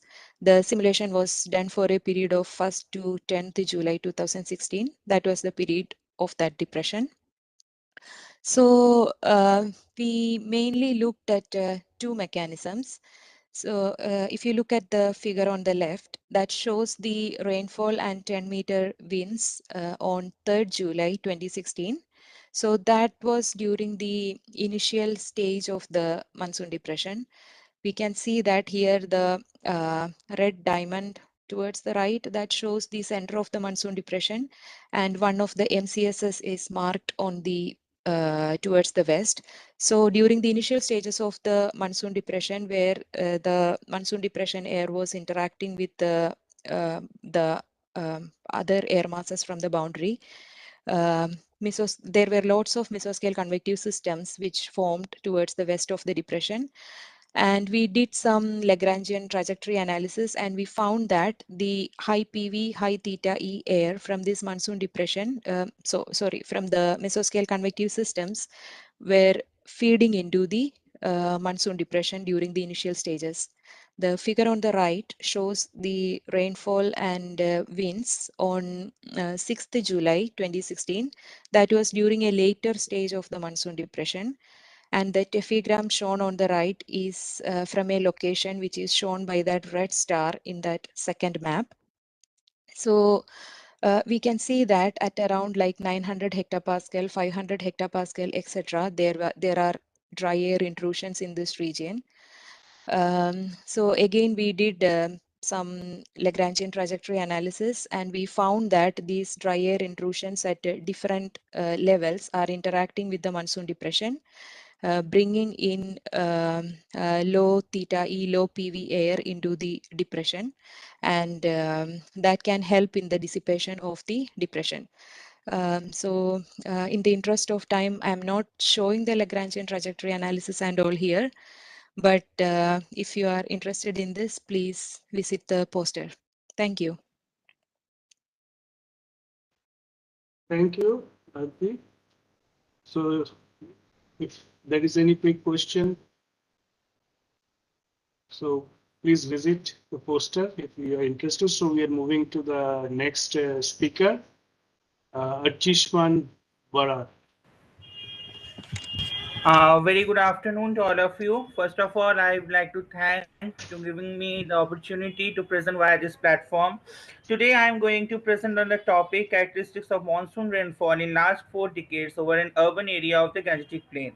The aim of this paper is to study the possible changes in the characteristics of precipitation during the Indian summer monsoon season over the urban areas of Patna, the capital city of the Bihar state, India, using the CHURPS high resolution graded dataset. May I have the next slide, please? Yeah, thank you. So for the study, we have used a data set from the CHURFS, which is a climate hazards group infrared precipitation with station data, and version 2.0 was considered. This data set was considered because this has a very high spatial resolution, about 0.05 degrees. So to resolve the data over an urban area, the high resolution was a very prime factor for selection of the data sets. To delineate the urban area, we have used a very high resolution Copernicus CGLS LC100 land cover dataset from ProbaView satellite. This is a very new age dataset and around 25 times more higher spatial resolvability than the modest land cover products. The data is extracted over the urban area of city of Patna in Bihar using Google Earth Engine platform. Because of the time constraints, I have summarized only the key highlights of the research in this slide. I am requesting all to kindly visit my ePoster for the detailed analysis and the graphs and other plots. Okay, so for the current research, we have sorted the daily rainfall expected data over the urban area of Patna into two groups. One group having the low to moderate rainfall events or up to 35.6 mm per day, and these are considered as light rainy days. The number of days were calculated. The second bin is comprised of the rather heavy to extremely heavy rainfall days, or which is known as the heavy rainfall days during the last 4 decades, which is 1981 through 2021. And this analysis were made to envisage the trend during the month of June, July, August, and September individually. And the key outcome of the experiment was the all months showed a unique signature in the time series analysis, and an increasing trend in light rainy days, which is also statistically significant using the man candle test, was found over Patna for the month of June and August. So this type of urbanization based or focused on an urban area studies are much required in the future, and the changes in precipitation is much needed to be studied in the context of urban areas to address the issues of urban flooding and urban water resource management in the light of the changing climate and its responses in the future. Thank you.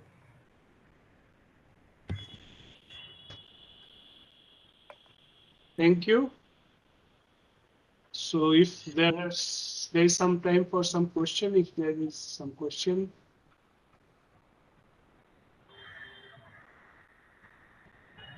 Okay, so in the interest of time, let's move to the next one. Avnish. Good afternoon, everyone. I hope I am audible. Yes, please go ahead. Yeah, thank you very much. So this is basically related to the change detection analysis using the multi-spectral satellite images using the machine learning framework. Can you please go to the next slide? So here is a basically high-level introduction of the chain detection mechanism. Normally, we deal in the two types of the chain detection using the multi-temporal satellite images. One is using the multi-class analysis. Second is the binary chain detection. Here, I will talk more on the binary chain detection, like in the yes and no format. So here, mostly we worked on identifying the built-up changes using the 2-point data set through an automated method. Now, what is the need of this exercise is because the built-up change detection is required for many applications, including the urban growth analysis and in the weather analysis. For we would be requiring for NWP model and impact-based forecast, and there are many other applications.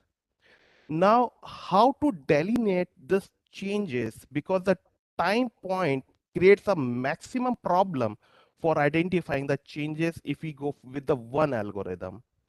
However, through the post classification algorithm, classifying the one imagery and another imagery is quite simple.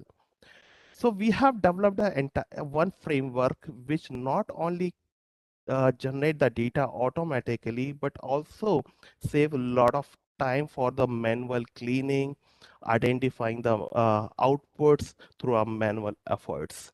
So what we have done over here, we have used a one framework, normalized difference built up index, which we have calibrated further, and using the pre-processing technique, including the image-to-image registration and the histogram normalization. Then we have process it further using the machine learning algorithm for converting the data into binary changes. Now, this will help us in many ways. Nowadays, people are trying to use the deep learning method, but it requires a significant amount of data set. But if we talk about the remote sensing data set, especially like the application chain detection, then our data set is quite narrow. And to feed about this data set in the deep learning models requires a numerous amount of data set. So what we have done it to generate the data set for the deep learning algorithm, this exercise is also we have developed using the machine learning, classical machine learning algorithms. So can you move to the next slide, sir? So this is the data set we have used TM images of 2000 and 2010, Landsat 8 images of 2013 and 2021, and we have collected all the bands around that, and we have developed one framework out of it. Next slide, please. So this is a basically a normalized difference built up index for 2000 and 2010, and similarly for 2013 and 2021, which basically required the MIR and NIR band combination versus the near infrared and the red band uh, combinations out of it, and finally we are taking the difference out of it. Next slide, please. So once we are having a NDVI images of date 1 and date 2, we need to, what we have done, we have taken the difference out of it. Now, here we have applied the machine learning algorithm. Now, to split this data set further to binary changes like 0 and 1 format, we use a multi-OSU algorithm, which basically works on the histogram local minima versus the local maxima. This outputs are which is highlighted over here in the Landsat 5 versus the Landsat 8 is developed automatically and is working on the different satellite images. So right now I'm showing over here as a Landsat images, but it's working pretty fine for the Sentinel-2 images as well for the 10-meter resolutions. Next slide, please. So this is a basically high level summary of this work. Is we have implemented this data set algorithm for Landsat 5 and Landsat 8, even for the Sentinel 2 satellite optical satellite images. This data set not only helping us for predicting the NWP forecast better, also it will help us for the impact-based forecast as well. And this data set, we will slowly move further for the deep learning model when we implement the entire network, or we will train the entire network using the CNN-based approach. Thank you. Okay, thank you, Avnish. So in the interest of time, let's move to the next speaker, Syed Hamid Ali.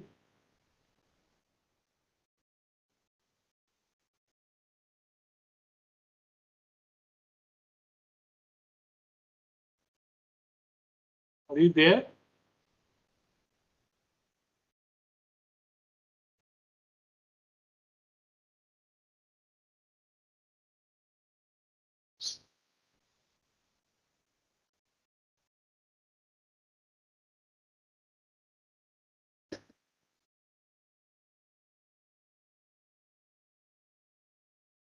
Syed Hamid Ali, we can't hear you.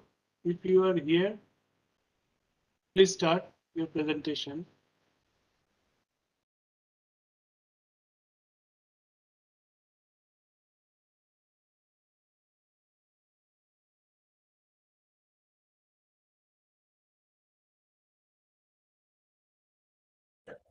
Sir, we will go to next presentation.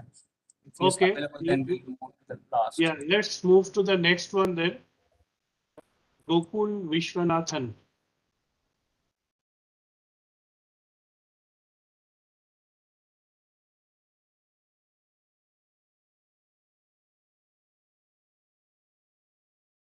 Gokul Vishwanathan, if you are here,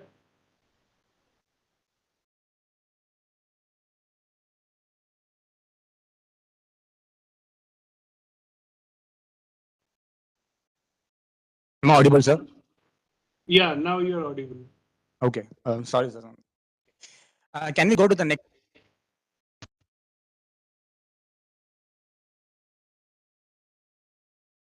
Yeah, please start.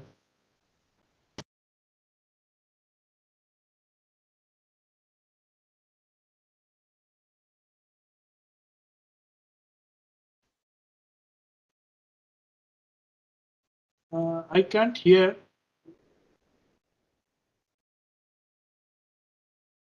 Google is already muted. Unmuted.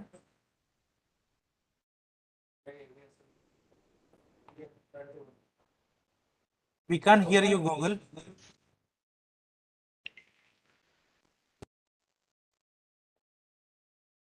Hello. Hello. Yeah. Sir. We can't hear you yet, Gokul.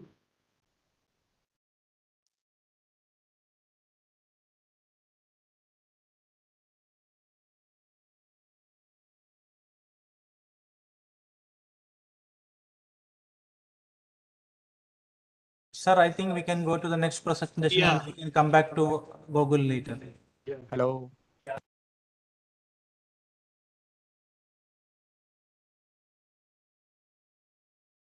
How about now, sir? Gokul, we are intermittently hearing you. Sometimes it is. So if you have. Can I get back to you soon, sir? I mean, after in last, I'll just check my. Yeah, I think then we move to the next presentation, and then if you have issue is sorted out, we'll see. So next one is Pragna Priyadarshini. Please start.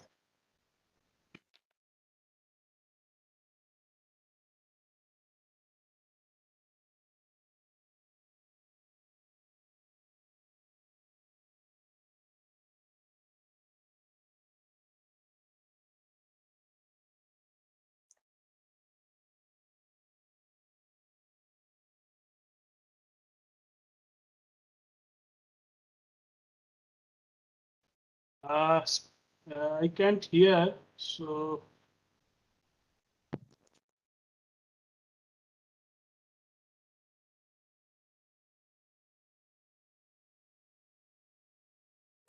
Sir, I think Prajana Priyadarshini hasn't joined the meeting. Okay, okay. So then let's move to the next speaker then. Saurabh Verma. Are you there, Saurabh?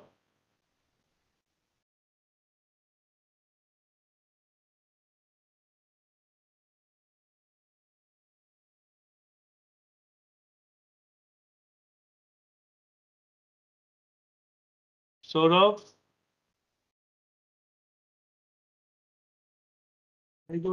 I can't see him also.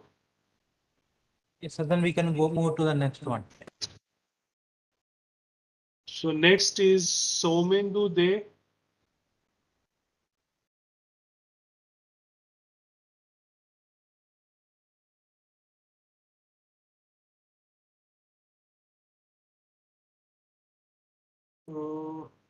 I don't see him also.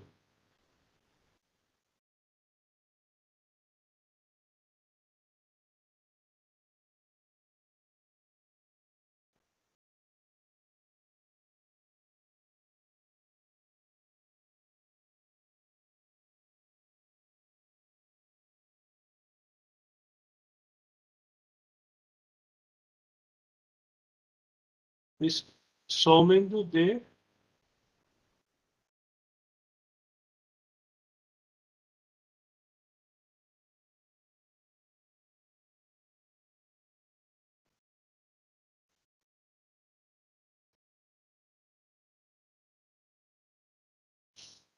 So what shall we do? Move to next?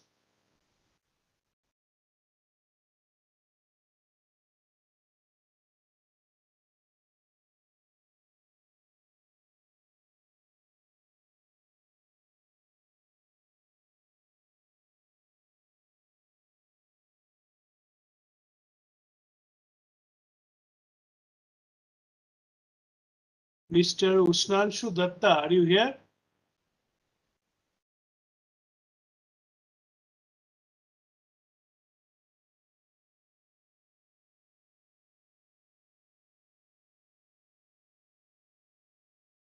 I don't see him in the presentation.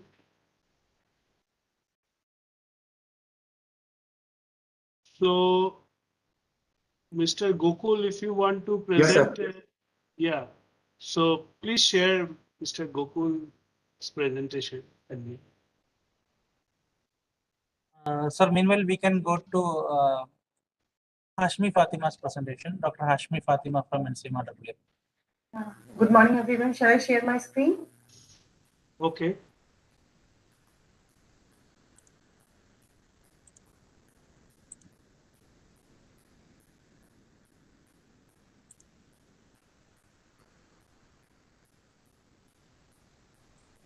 Hello, can you see my screen? Yes. Okay. Good afternoon, everyone. My name is Hashmi Fatima. I am from NCRWF.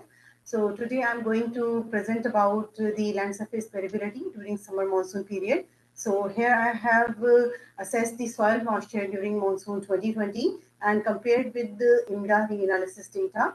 And the time period is June to September 2020. In the reanalysis data, I have taken at 1 hourly, at 1 hourly, and it is at 12 kilometer resolution. So these pictures are from IMD. This is the progress of Southwest Monsoon 2020. And here we see that it was a good monsoon. The excess rainfall we have got in Southern Peninsula region and normal rainfall over Central Indian region. And if we see the monthly averages from IMD merged observed rainfall, we see that rainfall is increasing in July and good rainfall we have got in August. And if I see from IMDA analysis data, it shows some less amount of rainfall than the observed IMD observed rainfall. And this is the comparison. The first picture is from the IMDA, the layer 1 picture. This is for the layer 1 picture, and this is from the our model soil moisture analysis picture, and this is day 1 forecast, day 5, day 7 forecast. And we see here as this part, northwest region, the model has captured this, but we see that the model has more wet than the IMDA soil moisture. And this is for July 2020. And here also we see that model is more wet than the IMDA soil moisture in layer 1. This is for August 2020. Here model shows good amount of soil moisture over Central India region in the analysis. And as we go from day 1 to day 3, day 5, and day 7, the soil moisture is decreasing. And during September also, this soil moisture is decreasing with the forecast lead time in the model. But if we compare with the IMDA analysis data, model is showing more soil moisture over Central India region than the IMDA analysis data. So here I conclude that during June, Central Indian region was having low soil moisture because of high temperature. But as the monsoon progresses from south to north, soil moisture is increasing in July and August. And model is able to capture the spatial features of soil moisture and rainfall with the IMDA analysis data. But model seems to be more wet than the IMDA analysis. So in the future work, we would like to include IMDA data as the meteorological forcing input to the model to see its impact on soil moisture forecast. Any questions?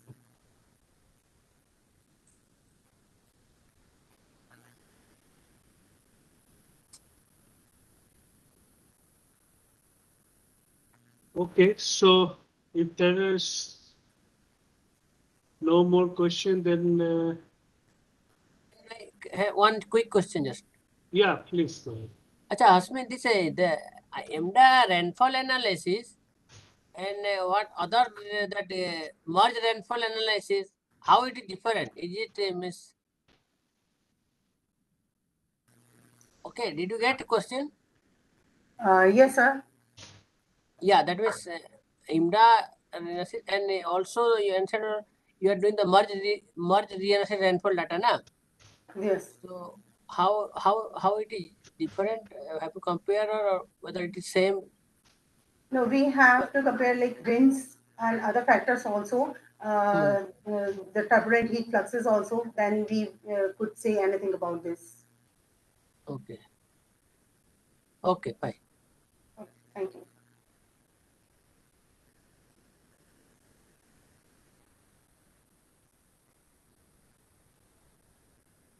Okay, so I think another one was from NCMW.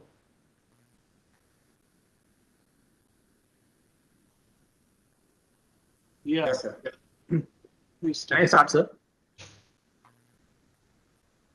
Hello, Yeah, can please I start, sir? Okay. Can we go to the next slide, Bashir, sir? Okay, so good afternoon, everyone. My name is Gokul Vishwanathan, and I'm a PhD student at the University of Canterbury in New Zealand. Today, I will be talking about the interaction of dry air incursion with monsoon depression originating over the Bay of Bengal. What we mean here by dry incursion is basically the presence of your dry air over the northwest Indian region available at 700-400 hectopascal. As you could see in the first figure. To this effort, we use the IMDA, ERA5, and the IMD graded rainfall product available from 1982 to 2012. In this study, we basically tend to distinguish or isolate between your depression and deep depression events separately, as compared to what our previous studies have done, where they consider both your depression and deep depression events under the same branch of monsoon depressions. And for dry air incursion data, this work was complemented from past work which was done by Jennifer Fletcher in the year 2018. We also, to get a more regionalized perspectives for this interaction between your dry air incursion and monsoon depression, we basically focus on 4 different regions, mainly at R1, which is your depression core zone, your R2, your dry air mass region, your R3 is your Western Ghats, and R4 is your southeastern region, which is just the rain shadow zone for your R3. Next slide. We divide our results basically based on 4 different categories. So your first category is your deep depression events without dry air incursion and with dry air incursion. And we have your depression events without dry air incursion and with dry air incursion separately for ERA5, IMDA, and IMD graded rainfall product. So the first key highlight which we find in this work is that most of your, if you see for all the cases, your IMDA rainfall spatial map matches very closely with your IMD graded rainfall products. Hello? Yeah. It matches very closely with your IMD graded rainfall product, which is quite nice because your IMDA could actually identify or distinguish between your deep depression and depression events quite nicely, which is actually not the case for ERA5 because it tends to have a stronger wet bias for depression events with dry air incursion. There were also other significant features which we found in this study, especially over your Western Ghats region, which you can find in the second plot, where you could find that the low level convergence for depression events when it interacts with your dry air incursion is very low as compared to your depression events when it interacts with your dry air incursion. So overall, what we could understand is that IMDA could actually represent your monsoon features quite realistically, whereas your ERA5 tends to exaggerate your monsoon circulation features. And also the fact that IMDA could actually isolate between your depression and deep depression events, whereas ERA5 could actually not distinguish between those 2 cyclonic systems separately. For more information, I request everyone to look into our poster. Thank you so much. Thank you, Gokul. So, is there any quick question?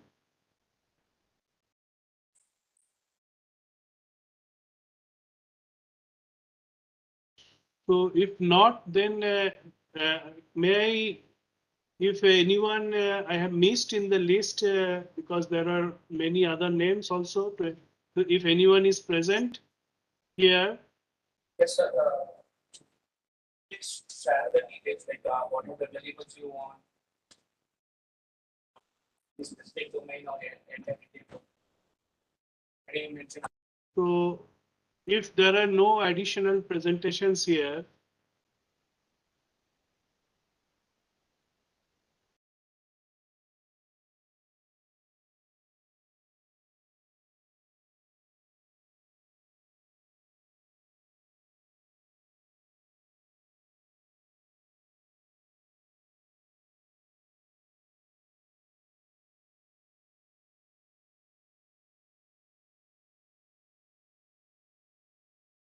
Sir, I'm not hearing you. Yes. yeah, so I was saying that if anyone is in this session, there are 16 named, but there are total 23 participants. So anyone who wants to present, if we have missed someone, then you can present. If not, then and there may be questions. So the e-posters are available in the IMD link that is given in the chat box. So thank you all, and I now hand over the dash to the admin for further announcements. Thank you, Dr. Rajiv. Yes, so ePoster and those who have submitted the video also available. So detail, as they were telling, detailed video, if they want to see, it is available.